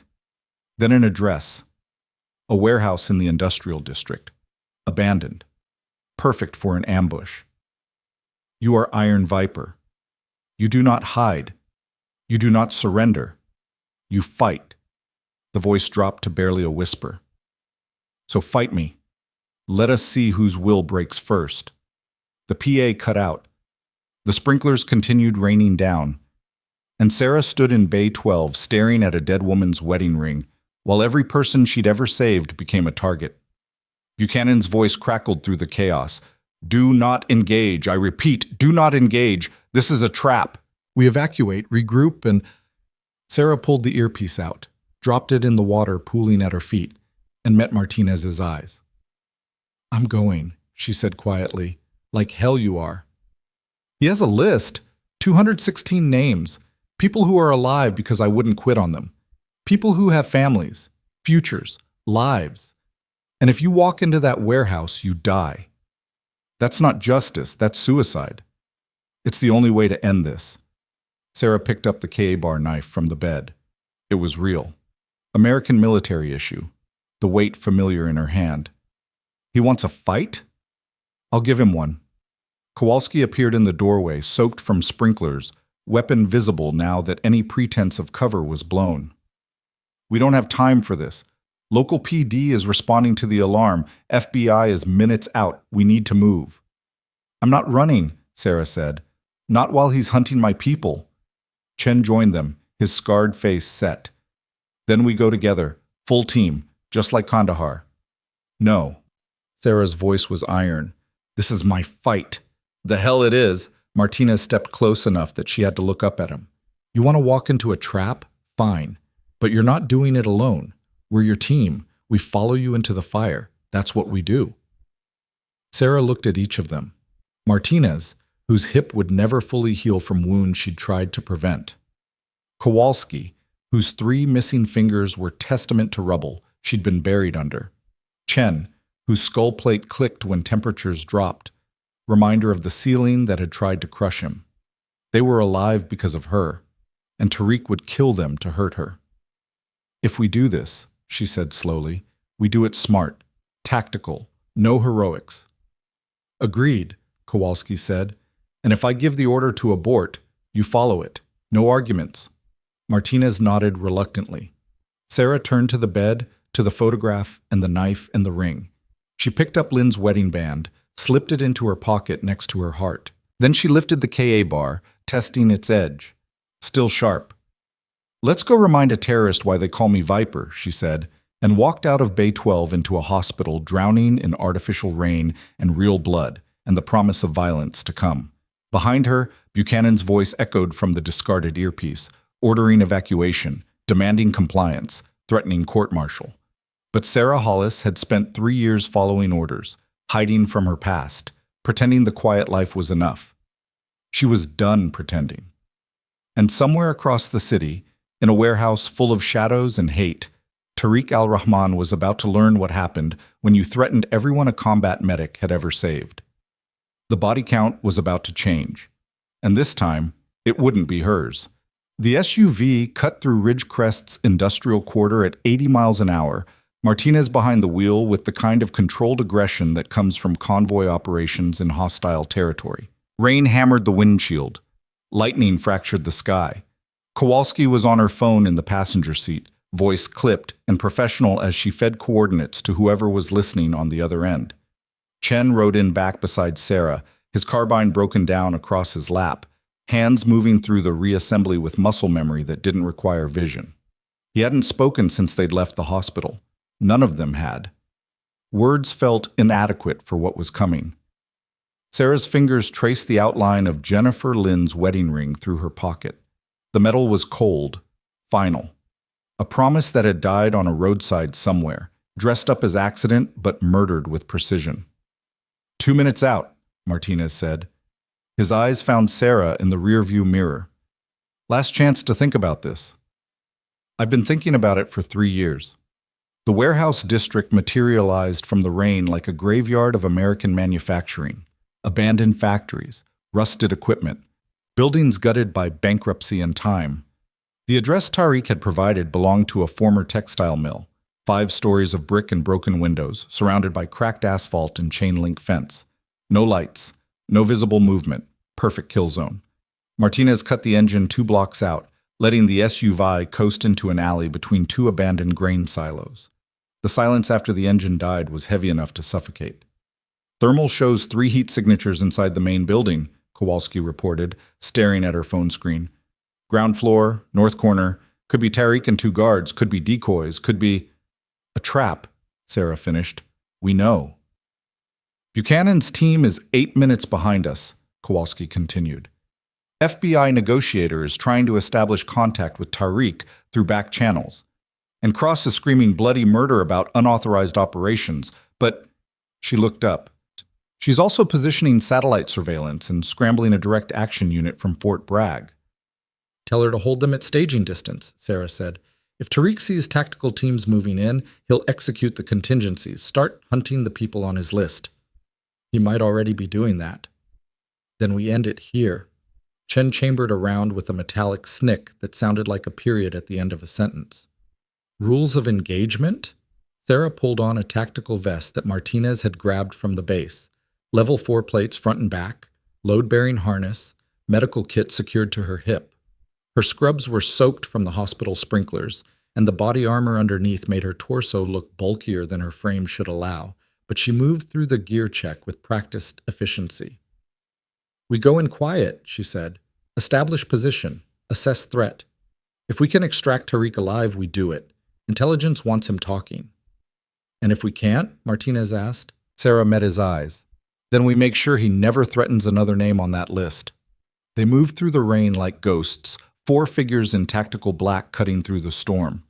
The mill's fence was child's play, bolt cutters through a padlock, hinges oiled recently enough to suggest someone had been maintaining access. Chen went first, carbine up, clearing angles with the smooth efficiency of someone who'd done this in Fallujah and Kandahar and a dozen other cities whose names were still classified. The building's exterior was exactly as abandoned as it appeared. Graffiti, broken glass, weeds growing through cracks in the foundation. But inside, fresh footprints, Martinez whispered, kneeling by a side entrance.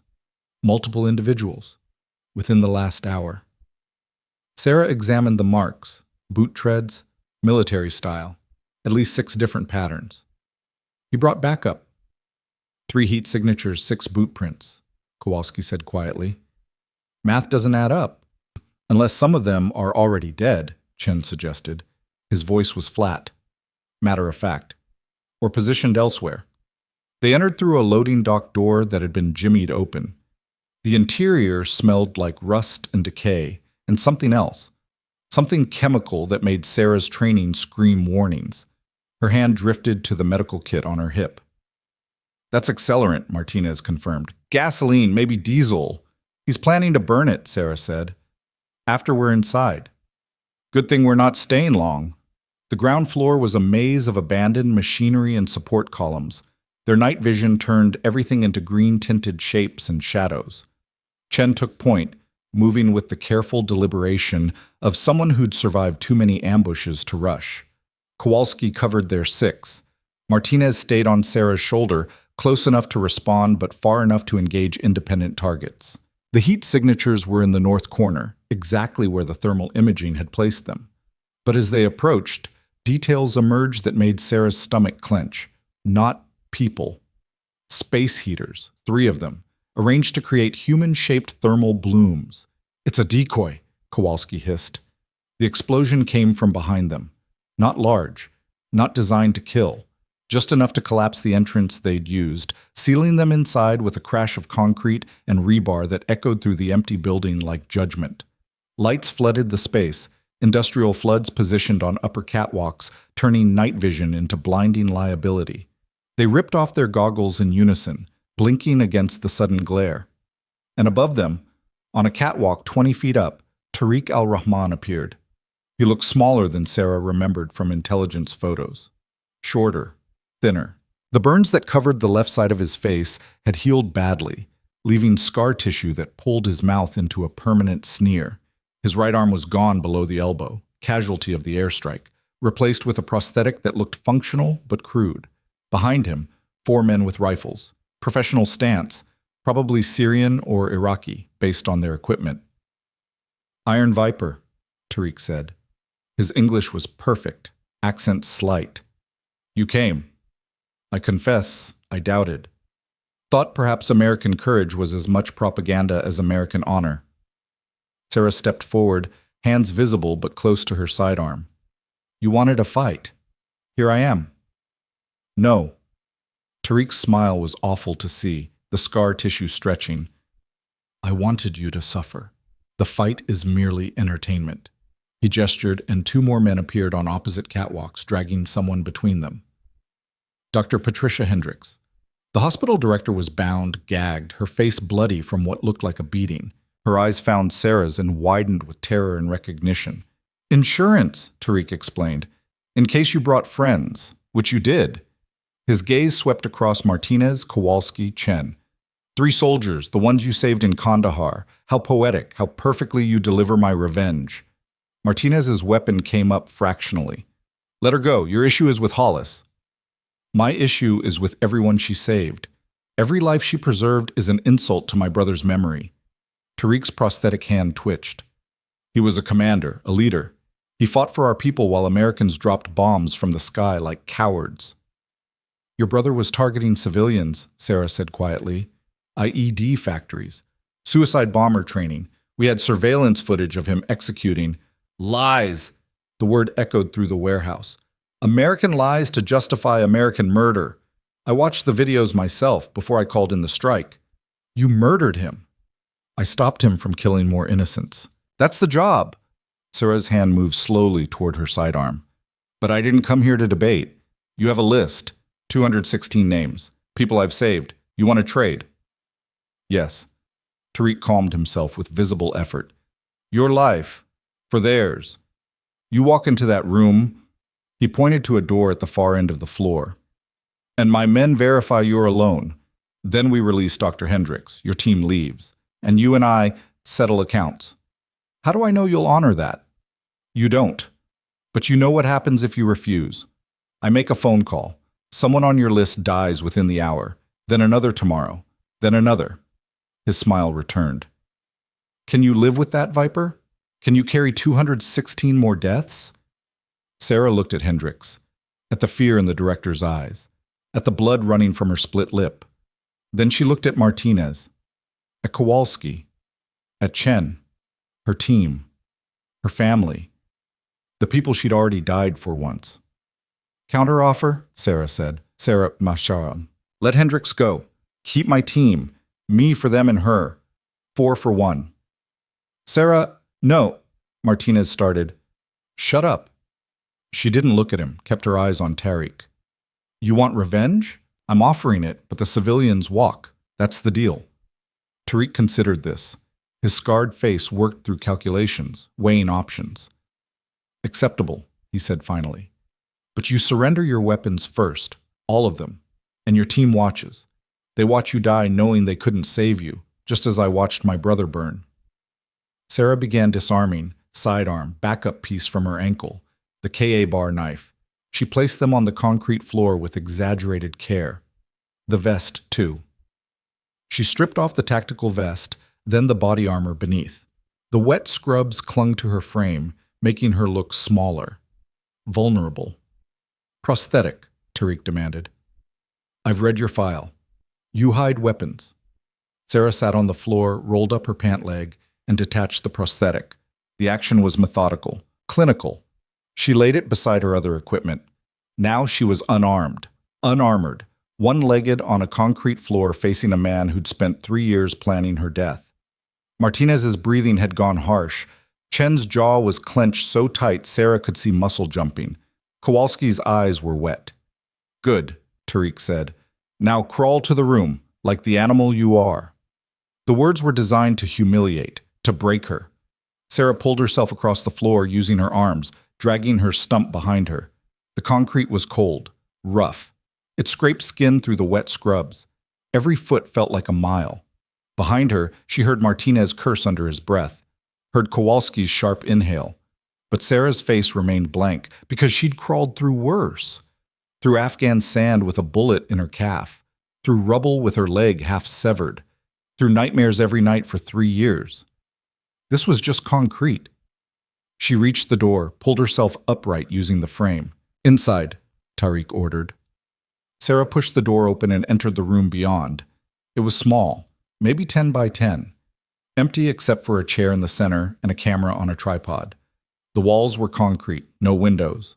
One door, the one she'd just entered. The chair had restraints, medical grade, the kind used in psychiatric holds. Sit, Tariq said from the doorway. 2 of his men entered behind him, rifles ready. Sarah sat. Let them strap her wrists, her remaining ankle. Let them secure the chest strap that pinned her to the chair. When they were done, she couldn't move anything except her head.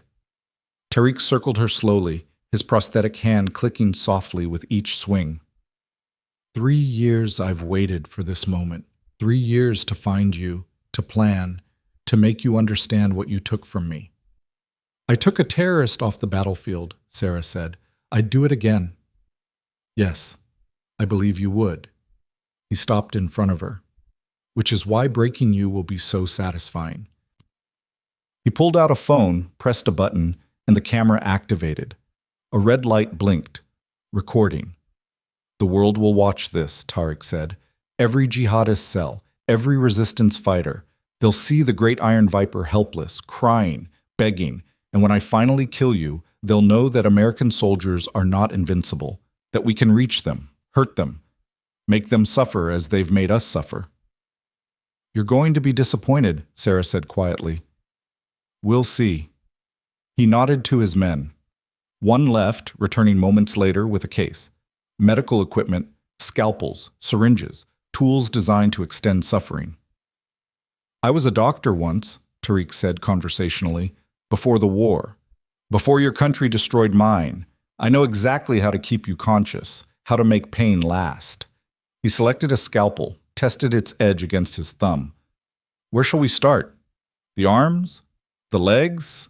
Leg, I suppose. Or perhaps...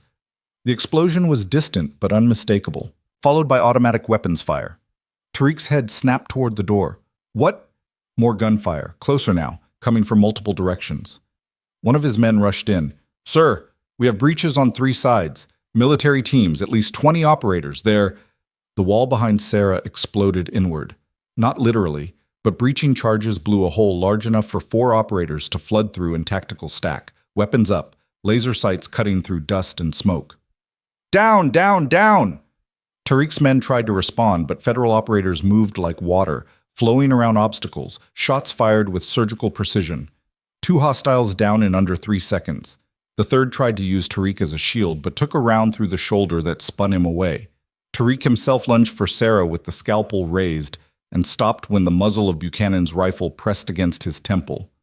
"Drop it," Buchanan said. No emotion, just fact. The scalpel clattered to the floor. "You're surrounded," Buchanan continued. "Your exterior team is neutralized. Your explosives are disarmed. Your network is being rolled up as we speak across 3 states.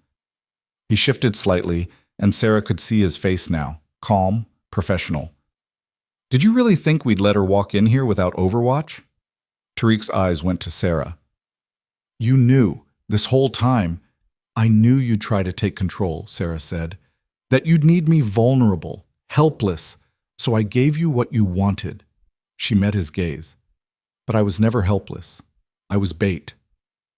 The door opened again, and Reeves entered with Cross beside him. Behind them came Martinez, Kowalski, and Chen, unhurt, unrestrained, weapons in hand. "We've been inside your network for 6 weeks, Cross said, pulling out a tablet. "Every phone call, every encrypted message, every name on your list. We've had protective surveillance on them since we identified the threat." She turned the screen toward Tariq. "Including Jennifer Lynn." Sarah's breath caught. "What?" "Lynn didn't die," Cross said quietly. "The car accident was staged. We faked her death to protect her when we learned she was targeted. She's in protective custody, has been, for a month." She pulled up a photo. Jennifer Lynn, alive, sitting in what looked like a safe house, wearing her wedding ring. The ring in Sarah's pocket suddenly felt like it weighed nothing. "That finger," Sarah started, "belonged to one of Tariq's own men. He killed him for failing a previous operation and used the trophy to manipulate you." Cross's expression softened fractionally. "We couldn't tell you, needed you to react genuinely, to sell the performance." Sarah looked at Reeves. "You used me." "We protected you," he corrected, "and 216 other people. By letting Tariq think he was winning, we got him to expose his entire network, assets across 3 countries, cells we've been hunting for years. He gave us everything because he was so focused on revenge." Tariq was shaking now, the reality settling in. "This is impossible.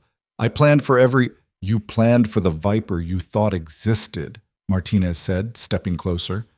"The traumatized veteran, the isolated nurse, the woman broken by guilt." He looked at Sarah with something like pride. "But she's not broken. Never was. She just needed a reason to fight again." Operators were flooding the building now, securing the space, cataloging evidence. Sarah watched them work from her restraints, her mind still processing. "Dr. Hendricks?" she asked. "Safe," Buchanan confirmed. "Extracted 5 minutes ago. She's demanding to know if her ER is still standing." "And the people on the list?" "All accounted for. All protected." Cross pulled up more files. Tariq's network tried to move on 3 targets simultaneously as contingency. "We intercepted all 3 attempts. No casualties." Sarah's hands clenched in the restraints. "Someone get me out of this chair." Martinez moved immediately, working the straps with gentle efficiency. When the last one released, Sarah stood, balanced on one leg, and faced Tariq al-Rahman.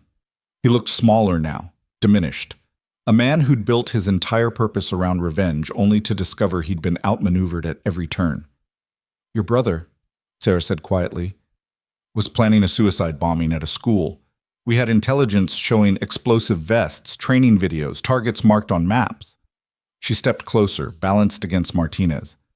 "I called in that airstrike to save 200 children who were going to die the next day when his bombers walked into their classrooms." Tariq's scarred face worked. "You lie." "Cross, show him." Cross pulled up classified footage on her tablet, turned it toward Tariq. He watched in silence as videos played. His brother, alive, sobbing, strapping explosives to a teenager, teaching him where to stand for maximum casualties, marking a school on a map. That school was evacuated after we eliminated the threat. Sarah continued. Those children are alive, grown now. Some have children of their own. Her voice didn't waver. Your brother wasn't a soldier. He was a child murderer. And I'd make the same call again without hesitation. Tariq's legs seemed to give out. He sagged in Buchanan's grip, held upright only by the operator's iron hold. You destroyed everything, he whispered. No, Sarah corrected. You destroyed yourself. The moment you decided revenge was worth more than moving forward. She looked at the camera still recording. And now the whole world gets to watch you fail. Buchanan hauled Tariq upright. Federal custody, terrorism charges, material support, attempted murder of federal personnel. You're looking at life without possibility of parole in ADX Florence. 23 hours a day in a concrete box. No windows, no contact. Just you and your failures. As they dragged him away, Tariq's eyes stayed locked on Sarah. This isn't over. Yes, Sarah said simply. It is. The warehouse emptied slowly as evidence teams processed the scene. Sarah sat on the loading dock outside, rain washing over her, Martinez's jacket draped across her shoulders. Chen had retrieved her prosthetic, and she was reattaching it with mechanical precision. Kowalski sat beside her, silent, shoulder touching shoulder. You knew, Kowalski said finally, about the plan. The whole time. Not the whole time. They briefed me in the SUV while you were coordinating logistics. Sarah snapped the prosthetic into place, tested the connection. Buchanan's team was already inside the building when we arrived, watching, waiting for Tariq to commit. You could have told us. Would you have let me go through with it? Kowalski was quiet for a long moment. No. That's why they didn't tell you either. Sarah looked at her. I needed you to react genuinely, to sell it. You risked everything. I already lost everything in Kandahar. This was just getting it back. Martinez approached from the warehouse interior, phone in hand. Media's exploding. Federal press conference in 30 minutes. They want you there. Absolutely not. They're announcing the network takedown. 23 arrests across 4 countries. Prevented terrorist attacks on U.S. soil. Rescued hostages. He paused. They're calling you a hero. I'm a nurse who got used as bait. You're a soldier who took down a terrorist network. Reeves's voice cut through the rain. He'd emerged from the warehouse, crossed beside him. And whether you like it or not, this story's going public. The hospital footage. The biker incident. Tonight's operation. It's already trending on every platform. Sarah's stomach sank. I don't want... What you want and what serves the mission aren't always aligned, Cross said, but her tone was softer than usual. Right now we need faces, stories, proof that we protect our people. You're that proof. The bikers, Sarah said suddenly. The ones from the bar. Federal charges stuck, Reeves confirmed. Assault, obstruction. The one who grabbed you, Colt, got additional charges when investigators found weapons violations at his clubhouse. He's looking at 8 years minimum. And the club? Disbanded, seized assets, most members cooperating to avoid prosecution. Reeves pulled out his phone, showed her a news clip. The Iron Fangs clubhouse, yellow crime scene tape across the doors, headlines screaming about assault on a war hero. They're pariahs now. Colt's been disowned by his own family. Sarah watched the footage without expression. No satisfaction, no vindication, just the cold acknowledgement of consequences. Dr. Hendricks is asking about you, Chen said, appearing from inside. Wants to know when you're coming back to work. I don't... Is the hospital even standing? Sprinkler damage. Some structural concerns from where they blew the entrance. But ER's operational. He smiled slightly. She says your shift starts at 700. Don't be late. The absurdity of it, surviving a terrorist operation only to worry about shift work, pulled something like a laugh from Sarah's chest. Tell her I'll think about it. The press conference happened without her. Sarah watched from a secure room at the base while federal officials announced the operation's success. They showed footage, carefully edited, of the warehouse assault, named Tariq and his network, listed the prevented attacks, and they mentioned her. Staff Sergeant Sarah Hollis, combat medic.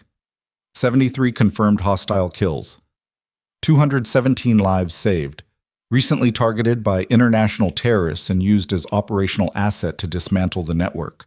The response was immediate and overwhelming. Social media erupted. News channels ran segments. Someone found her old service photos and plastered them across every platform. By morning, Sarah Hollis was famous in a way she'd never wanted. But something else happened too. Messages started arriving. Emails, letters forwarded through military channels, from people on the list. The 217 whose lives she'd saved. A Marine who'd been 19 when she'd pulled him from a burning vehicle. Now 28. Married, 2 kids. Sending photos. A translator who'd taken shrapnel to the spine. Paralyzed but alive.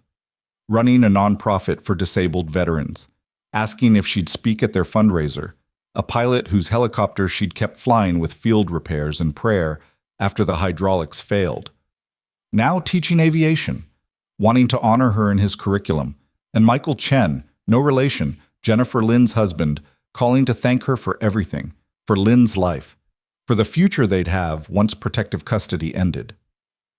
Sarah read every message, watched every video, saw the lives that had grown from moments of desperation and blood. "You okay?" Martinez asked, finding her in the base's small chapel at 0300, unable to sleep. "I spent 3 years thinking I'd failed them," Sarah said quietly. "The team in Kandahar, everyone I couldn't save. And now? Now I'm seeing everyone I did save. And it's..." She struggled for words. "It's too much." "That's the thing about saving lives," Martinez said, sitting beside her. "You don't get to see the ripples. The kids who grow up with parents because you stopped the bleeding. The grandkids who will never exist if you'd quit. The future's built on your refusal to surrender." Lynn's husband said she wanted kids. "She'll have them. She's alive, protected. You gave her that." Sarah's hand drifted to her pocket, to the empty space where she'd carried what she thought was Lynn's wedding ring. "I was ready to believe the worst. Because the worst is easier than hope, easier than thinking your sacrifice mattered." "Did it?" Martinez took her hand. "Ask the 217 people breathing because you wouldn't quit. Ask their families, their children. Ask me." His voice roughened. "You dragged me out of that building when everyone else said to leave me. I've got a daughter now, 3 years old. She exists because you didn't give up." Sarah's vision blurred. "You never told me." "I'm telling you now." He pulled out his phone, showed her a photo. A little girl with dark curls and Martinez's eyes, grinning at the camera. "Her name's Elena, after you. Different spelling, but she knows her godmother is a hero." The tears came then, quiet and inevitable, and Martinez just held her while she cried for everyone she'd saved, and everyone she'd lost, and the impossible weight of carrying both. When dawn broke, Sarah stood in the base commander's office facing Reeves and Cross for final debrief. "Tariq's network is dismantled," Cross reported. "But the ideology persists. There will be others." "There always are," Sarah said. "Which is why we're offering you a position," Reeves said. "Civilian instructor, combat medicine, crisis response training, based here. No deployments unless you volunteer." "I have a job." "Dr. Hendricks called.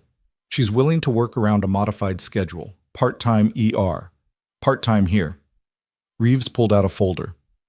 "You'd train the next generation of combat medics. Teach them what you know. How to save lives under fire. How to not quit when everything says quit." Sarah looked at the folder without opening it. "And if I say no?" "Then you go back to Clearwater General full-time. Live your life. We'll maintain passive security, but you're free." Cross met her eyes. "But I think you know you can't go back to just being a nurse. Not after this. Not after the world saw what you really are." "What am I?" "Someone who refuses to accept that lives are expendable. Someone who fights when fighting seems impossible. Someone who..." Cross paused. "Proves that the quiet ones are the most dangerous when you push them too far." Sarah thought about the hospital, the patients, the night shifts and the saves and the losses, thought about the classroom full of young medics who'd deployed to places she'd been, faced things she'd faced, need skills she'd learned in blood. I want both, she said finally. Hospital and instruction. I'm not giving up patients to train soldiers. Done, Reeves said immediately. Welcome aboard. 3 days later, Sarah returned to Clearwater General for her first shift since the warehouse operation. She entered through the ER bay, expecting stares and whispers. Instead, the entire night shift stood waiting. Dr. Hendricks at the front, her split lip healed but still visible. Nurses, techs, security guards. They applauded. Not long, not theatrical, just quiet recognition from people who understood what she'd risked and why. Welcome back, Hendricks said. Bay 5 needs sutures. Bay 8 is a possible MI. Bay 12. She paused. We cleaned out Bay 12. Put in new equipment. Fresh start. Sarah nodded, unable to speak past the tightness in her throat. The shift was brutal and beautiful. A motorcycle accident, a child with croup, an elderly man having a stroke. Lives hanging in balance, tipping toward death or recovery based on seconds and decisions, and the refusal to quit. At 300, during a rare quiet moment, Sarah stood in the ambulance bay watching rain fall. Her prosthetic ached. Her back hurt. She was exhausted to her bones, and she'd never felt more alive. Martinez found her there, having driven over from the base after his own shift ended. You good? He asked. Yeah. Liar, she smiled. Getting there. He handed her a package, small, wrapped carefully. This came through official channels, from Jennifer Lynn. Sarah opened it with shaking hands. Inside was a photograph, Lynn and her husband, smiling, standing in front of a house. Behind them, visible in the window, a crib. And beneath the photo, a note in Lynn's handwriting. Thank you for my life, for my family, for everything. We're naming her Sarah. Beneath that, a second photo. Ultrasound, a tiny shape that would become a person, a future, a life built on borrowed time that was no longer borrowed, but earned. Sarah held the photos against her chest and let the rain wash over her while Martinez stood guard, giving her space to feel everything she'd been holding back. Behind them, the ER's automatic doors hissed open. An ambulance pulled in, sirens wailing, medics already moving with controlled urgency. We've got incoming, someone shouted. Sarah turned, squaring her shoulders, and walked back inside to do the only thing she'd ever really known how to do. Save lives, one at a time. Until the count was so high that 73 seemed like nothing more than a footnote in a story about refusing to quit when quitting would have been easier. The doors closed behind her, sealing out the rain and the night and the ghosts of everyone she'd been before. And in Bay 12, the room that had held a severed finger and a threat, a patient waited with a story of his own, needing hands that wouldn't shake and a voice that wouldn't quit, and a nurse who'd proven that underestimating the quiet ones was the last mistake you'd ever make. Sarah pulled on fresh gloves, checked the monitors, and began. Because that's what Iron Viper did. She fought, she saved, she survived. And she made sure everyone who'd ever dismissed her, mocked her, or thought her weakness was vulnerability learned the difference between being quiet and being harmless. The tattoo hidden beneath her scrubs remained her secret. 73 confirmed kills that would never define her as much as the 217 lives she'd refused to lose. In the warehouse, Tariq al-Rahman sat in federal custody, watching news coverage of his network's collapse, realizing too late that revenge had cost him everything while giving him nothing. And in Ridgecrest, in a dive bar called Crusher's Roadhouse that was now permanently closed, 7 men carried federal criminal records and the knowledge that they'd grabbed a war hero and paid the price. But Sarah Hollis didn't think about any of them. She thought about the patient in front of her, the life in her hands, the choice between giving up and going on. She chose to go on. She always had.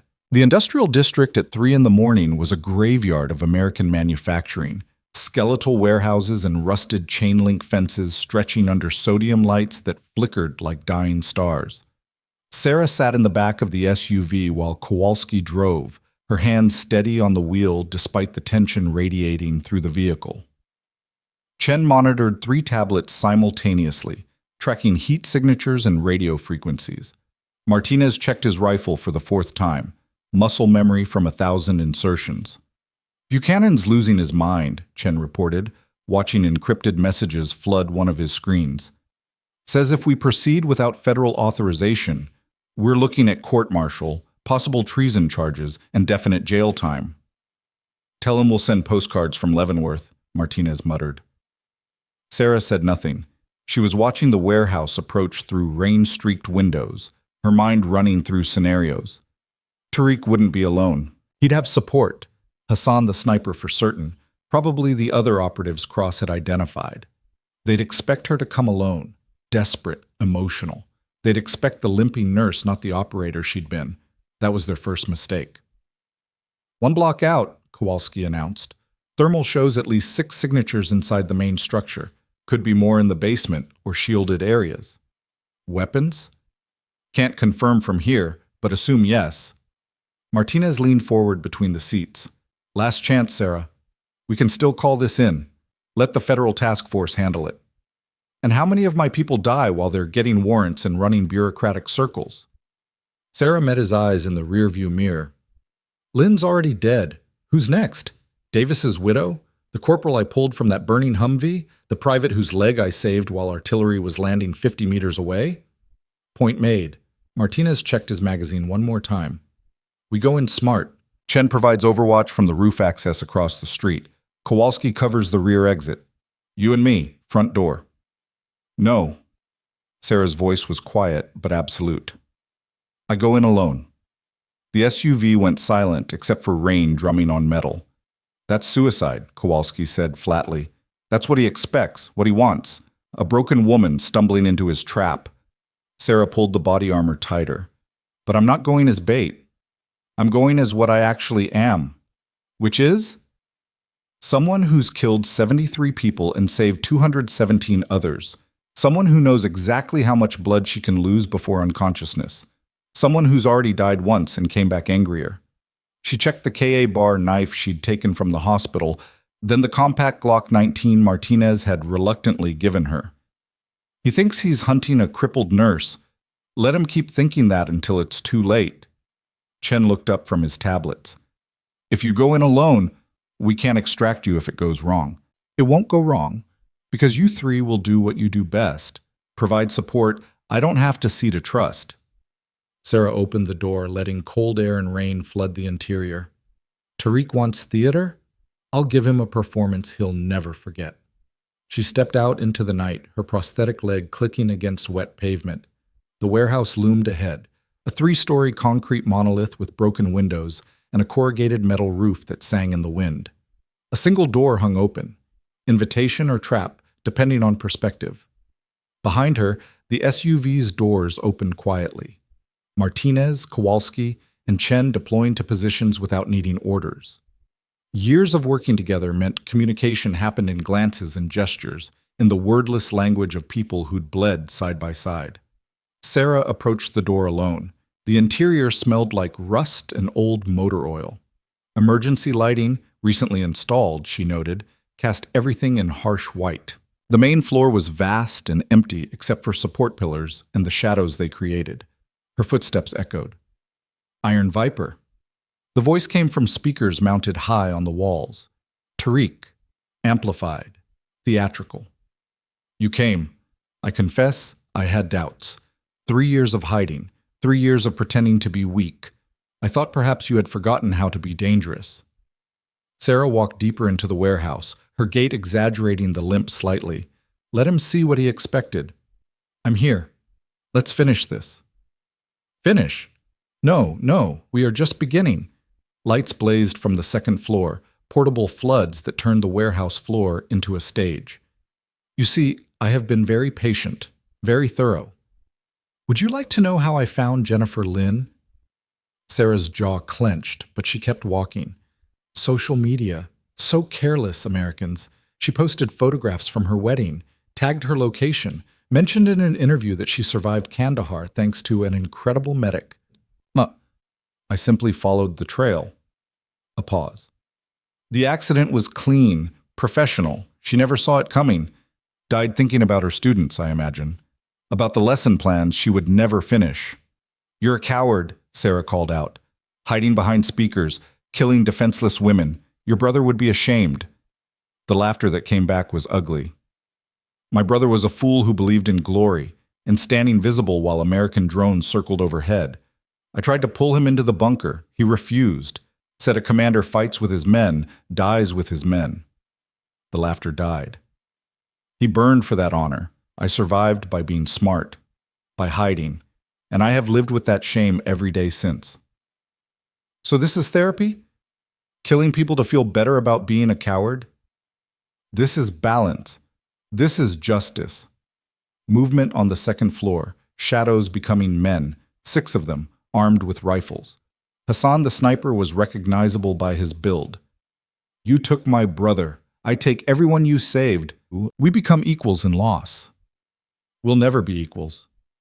Sarah stopped in the center of the warehouse floor, directly under the lights. Exposed. Vulnerable. Exactly where Tariq wanted her. Because I saved people. You just murder them. Semantics. A door opened on the second floor, and Tariq al-Rahman finally showed himself. He was smaller than Sarah expected, maybe 5'8", thin to the point of gaunt. The burns covered the left side of his face and neck, scar tissue pulled tight over bone. His right arm ended at the elbow, casualty of the airstrike she'd called in. You see what your justice did? You see what American freedom costs? I see what happens when you put bombs in schools and execute aid workers, Sarah replied. Your brother wasn't a soldier. He was a terrorist. And yeah, I called in the strike. I'd do it again. Tariq's face contorted. You will apologize. You will beg. You will... I'll do nothing of the kind. Sarah's voice cut through his rising hysteria. You want to shoot me? Do it. But stop pretending this is about justice or honor. This is about you feeling powerless. About surviving while better men died. About living with the knowledge that your brother had more courage in his last second than you've had your entire life. The warehouse went silent, except for rain hammering the roof. Then Tariq laughed again, but this time it sounded brittle. You think your words wound me? I think you're stalling. Sarah took 3 steps forward, her limp more pronounced now, playing the part. Which means you're waiting for something, or someone. Very perceptive. Yes, I am waiting. Waiting for my network to confirm they are in position near the 216 people on my list. Waiting for you to understand the scope of what you have lost. He checked his watch. Expensive, Swiss, paid for with blood money. In approximately 4 minutes, my people will receive the order to execute. Simultaneous strikes. Your precious saves all dying together, unless I what? Kill myself? Beg for mercy? Unless you kneel. Tariq gestured to the concrete floor. Kneel before me. Acknowledge your crimes. Apologize for my brother's death. And perhaps, I will consider calling off the strikes. Sarah's hands clenched around the Glock, hidden beneath her scrub top. Every instinct screamed to shoot, to fight, to end this. But Martinez's voice crackled in her other ear, the one with the backup comm unit Chen had slipped her. Sarah, we've got problems. Chen's picking up radio traffic. Tariq's not bluffing. We've identified at least 12 operatives moving into position across 3 states. They're really going after your list. Her blood turned to ice. 216 people. Teachers and soldiers and mothers and kids who'd grown up because she'd kept them breathing through the worst moments of their lives. I'm waiting, Viper. Tariq smiled, and the scar tissue pulled his face into something monstrous. Your pride or their lives. Choose. Sarah's prosthetic leg ached where she'd been putting weight on it. Her hands shook slightly.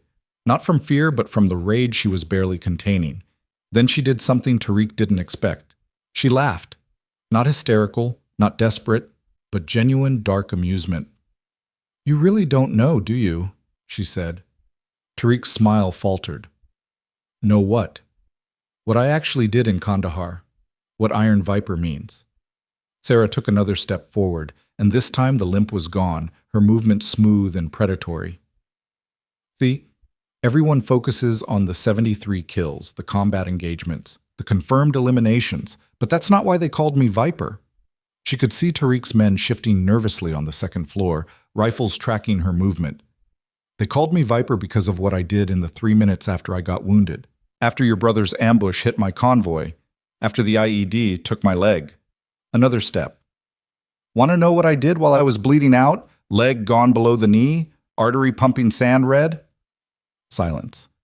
I called in a medevac. Then I dragged 6 wounded soldiers to cover. Then I performed field amputations on 2 of them to prevent bleed out. Then I returned fire while talking a 19-year-old private through applying a tourniquet to my own femoral artery. Sarah's voice dropped to barely above a whisper. Then I coordinated close air support while manually compressing a sucking chest wound on my team lead. Then, only then, after everyone else was stable, I let myself pass out. She was 15 feet from the stairs now, close enough to see sweat on Hassan's face. The nickname isn't about killing, Tariq. It's about refusing to die, about striking back from positions everyone says are fatal, about being more dangerous wounded than most people are at full strength. Sarah pulled the Glock, letting it hang loose at her side. So when you threaten my people, when you think you can make me kneel, you're fundamentally misunderstanding something. And what is that? Tariq's voice had lost its confidence. I don't negotiate with dead men. The lights went out. Chen's doing overwatch from across the street, tapping into the warehouse's electrical system. The emergency lights died 3 seconds later. Darkness swallowed everything. Then the world became sound and violence. Muzzle flashes from the second floor, panicked shooting from Tariq's men, firing blind into where Sarah had been standing. But she was already moving, muscle memory from 1,000 darkened operations, carrying her to the support pillar she'd identified earlier. Return fire erupted from 2 directions. Martinez and Kowalski, positioned at windows she'd trusted them to find, their shots precise and devastating. Chen's rifle spoke once, Hassan dropping with a sniper round through the chest before he could acquire a target. Sarah went up the stairs in the chaos, her prosthetic leg somehow steadier in combat than it ever was in peace. She moved like smoke, like the operator she'd been before the nurse's scrubs and the quiet life. The first hostile appeared at the top of the stairs, muzzle flash giving away his position. Sarah put 2 rounds center mass before he could track to her. He went down hard. The second came from her left. She ducked his burst, felt rounds snap past her head, and closed distance with the knife. The KA bar found his throat before he could correct his aim. Lights! Tariq's voice shrieking now. Get the... The emergency generator kicked in, flooding the space with harsh white light. 4 of Tariq's men were down. 2 were fleeing toward the rear exit, where Kowalski's controlled fire convinced them to reconsider. Tariq himself stood frozen near a makeshift office, his one good hand clutching a phone. Sarah advanced on him, Glock raised, her breathing controlled despite the adrenaline. It's over, she said. No. Tariq lifted the phone. 1 call, 1 button. My people execute everyone on the list. You cannot stop them all. You're right. I can't. Sarah stopped 10 feet away. But the FBI can. And they have. While you were monologuing, while you were so focused on me, federal agents were rolling up your entire network. They've had your communications intercepted for weeks. Every operative you contacted, every target you identified, all of them under protective surveillance as of 6 hours ago. Tariq's face went pale beneath the burn scars. You were never running this operation, Sarah continued. You were running yourself straight into a federal trap. DIA wanted your whole network. They used me as bait, and you bit. No, that's true. Cross's voice echoed from a speaker system Chen must have tapped into. Tariq al-Rahman, you're under arrest for conspiracy to commit terrorism, multiple counts of murder, and violations of federal statutes too numerous to list. Federal agents are entering the building now. Surrender or be eliminated. The warehouse's main doors exploded inward, breaching charges that had been set while Tariq was too focused on his theater. FBI's hostage rescue team poured through, moving with the mechanical precision of a force that had rehearsed this a dozen times. Tariq looked at Sarah with something between hatred and disbelief. You let me think I was in control. You let me believe. I let you talk long enough to incriminate yourself on about 40 different surveillance feeds. Sarah lowered her weapon slightly as HRT operators surrounded them. See, that's the difference between us. You monologue, you grandstand, you need everyone to know how clever you are. But real operators, we just get the job done. An HRT operator moved to secure Tariq, but he jerked back. his phone still clutched in his remaining hand. I can still... The shot came from Chen's position across the street. Not fatal, just precise. The phone exploded in Tariq's hand, pieces of plastic and circuit boards scattering across concrete. Tariq screamed and dropped to his knees. Sarah holstered her Glock and walked to where he knelt, his burned face twisted in pain and rage. "You wanted me to kneel," she said quietly, so only he could hear over the organized chaos of the federal arrest. "But here's what's actually going to happen. You're going to federal supermax, 23 hours a day in a concrete box. No windows, no speeches, no network. Just you and the memory of how badly you failed." She leaned closer. "And every day for the rest of your miserable life, you'll know that Jennifer Lynn's students are still learning, that the 216 people on your list are still breathing, that Iron Viper is still out there, still saving lives you tried to destroy." Her voice dropped to barely a whisper. "Your brother died a terrorist, but he died fighting. You'll die a failure who accomplished nothing except proving how right I was to call in that airstrike." Tariq lunged for her with his remaining hand, but HRT operators tackled him before he moved 6 inches. They had him zip-tied and hooded within 30 seconds, his screaming muffled as they dragged him toward armored vehicles waiting outside. Martinez appeared at Sarah's elbow, his face split in a rare grin. "That was the most beautiful trap I've ever seen. You played him perfectly." "We played him," Sarah corrected. "Team effort." Kowalski and Chen joined them, both looking satisfied in the way operators do after a mission executes exactly to plan.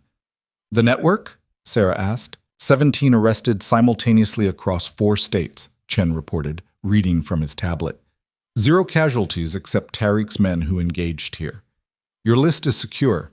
Full protective details assigned for the next 6 months while we ensure there are no loose ends. The weight that had been crushing Sarah's chest for days, maybe years, finally lifted. "Lynn's husband," she said, "Michael Chen. Someone needs to tell him she's been avenged, that the man who killed her is going to rot." "Already done," Cross said, appearing from the Tactical Operations Center that had been set up in an adjacent building. She looked tired but vindicated. "We briefed him 3 hours ago before the operation commenced. He asked that we convey his gratitude. Said Jennifer would be glad you're still fighting." Sarah's eyes burned, but she blinked it back. "What happens now?" "Now?" Federal prosecutors have approximately 8,000 hours of recorded confessions from Tariq. His network is dismantled. The 6 bikers who assaulted you at the bar are looking at enhanced federal charges since the investigation linked them to Tariq's intelligence gathering. Turns out they were paid to provoke you, to see how you'd react under stress. Cross smiled grimly. "They're going to prison for a very long time, and the media coverage of tonight's operation is going to make you a household name, whether you want it or not." "I don't." "Too bad. You're a genuine American hero who stopped a terrorist network while working as a civilian nurse. The story writes itself." Cross softened slightly. "But we can control the narrative, focus on the teamwork, the federal cooperation, minimize your individual exposure if you prefer." Sarah looked at Martinez, Kowalski, and Chen, her team, her family, the people who'd followed her into hell because they trusted her to bring them back out. "I want one thing," she said.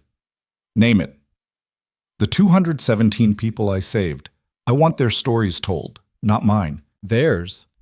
What they did after Kandahar, how they lived, what they built with the time I bought them." Her voice strengthened. "Let people see that combat medics don't just save lives. We save futures, families, possibilities." Cross considered this. "That's actually brilliant. Human interest angle. Real impact. I can work with that." The warehouse was clearing now. Federal agents processing the scene, medics checking the few wounded. Outside, dawn was breaking over Ridgecrest, painting the industrial wasteland in shades of gold and amber. Buchanan appeared, looking simultaneously furious and impressed. "You're all facing disciplinary review for operating outside federal authority, possibly criminal charges. Definitely paperwork that will make your eyes bleed." "Worth it," Martinez said. Buchanan's scowl cracked into something approximating a smile. "Yeah, it was. But if any of you pull a cowboy stunt like this again, I'll court-martial you myself." "Yes, sir," they chorused. He walked away shaking his head, already on his phone coordinating the aftermath. Reeves arrived with sunrise, stepping out of a helicopter that landed in the warehouse parking lot with the casual authority of someone who'd been running operations since before Sarah was born. He found her sitting on the back of an ambulance, medics checking her prosthetic connection where the rapid movement had caused some chafing. "Staff Sergeant Hollis," he said formally. "Commander, that was either the bravest or stupidest thing I've seen in 40 years of service. I'm still deciding which." Sarah managed a tired smile. "Can it be both?" "Usually is." He sat beside her, ignoring the medic's protest about contaminating the work area. "You know what happens now, after the arrests and the trials and the media circus?" "I go back to being a nurse?" "You could. Clearwater General would take you back in a heartbeat." "Doctor, Hendricks already called, said she wants you running trauma training for her entire ER staff." Reeves paused. "But I have another offer." "I'm listening." "We're building a new program, training combat medics for special operations, real-world scenarios, taught by people who've actually done it under fire." His eyes found hers. "I want you to lead it. Civilian contractor, set your own hours, work from the base or remotely. Train the next generation of medics who'll save the next 217 lives." Sarah's breath caught. "I'm not. You're exactly who we need. Someone who knows what it costs, what it means. Someone who can teach these kids not just how to pack a wound, but why it matters." Reeves stood. "Think about it. No pressure. But the offer stands." He left her there, watching the sun climb over mountains that didn't care about terrorism or justice or the quiet courage of people who refused to quit. 3 weeks later, the story broke. Not the way Sarah expected, not as hero worship or military propaganda, but as something deeper. Cross had worked her magic, and the media ran with the human interest angle. The 217. Interview after interview with people Sarah had saved. Davis's widow talking about raising her kids alone but grateful they had a mother. The private whose leg Sarah had saved, now a firefighter saving others. The corporal from the burning Humvee teaching ROTC at a university. Jennifer Lynn's students holding a memorial that celebrated her life rather than mourning her death. Each story mentioned Iron Viper, but the focus was on what came after, on lives lived fully, on futures built from borrowed time. The bikers from Crusher's Roadhouse were sentenced on the same day. Federal charges meant serious time. Colt got 8 years, the others between 3 and 6. Their motorcycle club dissolved in the scandal, members scrambling to distance themselves from men who'd assaulted a war hero. Tariq al-Rahman faced trial in federal court. His recorded confessions made the proceedings swift. Life without parole in a DX Florence, a supermax prison where he'd spend 23 hours a day in a 7x12 cell with no human contact. His network, dismantled, became a textbook case study in federal counterterrorism. And Sarah? She took Reeves's offer. 6 months after the warehouse, she stood in front of 30 combat medic trainees at an undisclosed military facility, her prosthetic leg visible beneath BDU pants she no longer bothered to hide. "My name is Sarah Hollis," she began. "Some of you know me as Iron Viper. Some know me from the news. Most of you probably think I'm here to teach you how to shoot while providing medical care." She let that hang for a moment. "I'm not. Plenty of instructors can teach you that. I'm here to teach you something harder. How to keep fighting when everything says you're done. How to save lives when you're losing your own. How to carry the weight of the people you couldn't save and still find the strength to save the next one." She pulled up her pant leg, showing the prosthetic fully. "I lost this leg saving 6 people. I'd lose it again tomorrow for half that number. Not because I'm brave, not because I'm special, but because I'm a medic, and that's what we do. We trade pieces of ourselves for whole lives. We stand between death and the living. We refuse to quit even when quitting would be easier." One trainee, young, female, nervous, raised her hand. "Ma'am, how do you deal with the ones you can't save?" Sarah's throat tightened, but she pushed through. "You remember them, every single one. You carry their names like stones in your pockets. And you let that weight remind you why the next life matters, why you can't give up, why every person you save isn't just a number. It's a teacher, a parent, a kid who'll grow up to do something you'll never see but made possible." She pulled out Jennifer Lynn's wedding ring, which she now wore on a chain around her neck. This belonged to someone I saved in Kandahar. She died 3 years later, murdered by a man who wanted to hurt me.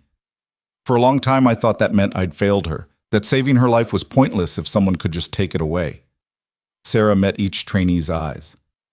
But I was wrong. She had 3 years of teaching, of loving her husband, of making a difference in her students' lives. Those 3 years wouldn't have existed without what I did in Kandahar, and that matters. That's not failure. That's victory. The training room was silent. Some of you will save hundreds of lives.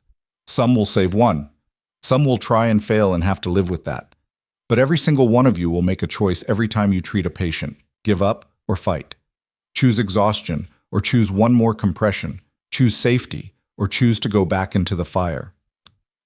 She thought about the bar, the bikers, the torn scrubs, and the tattoo that had started everything.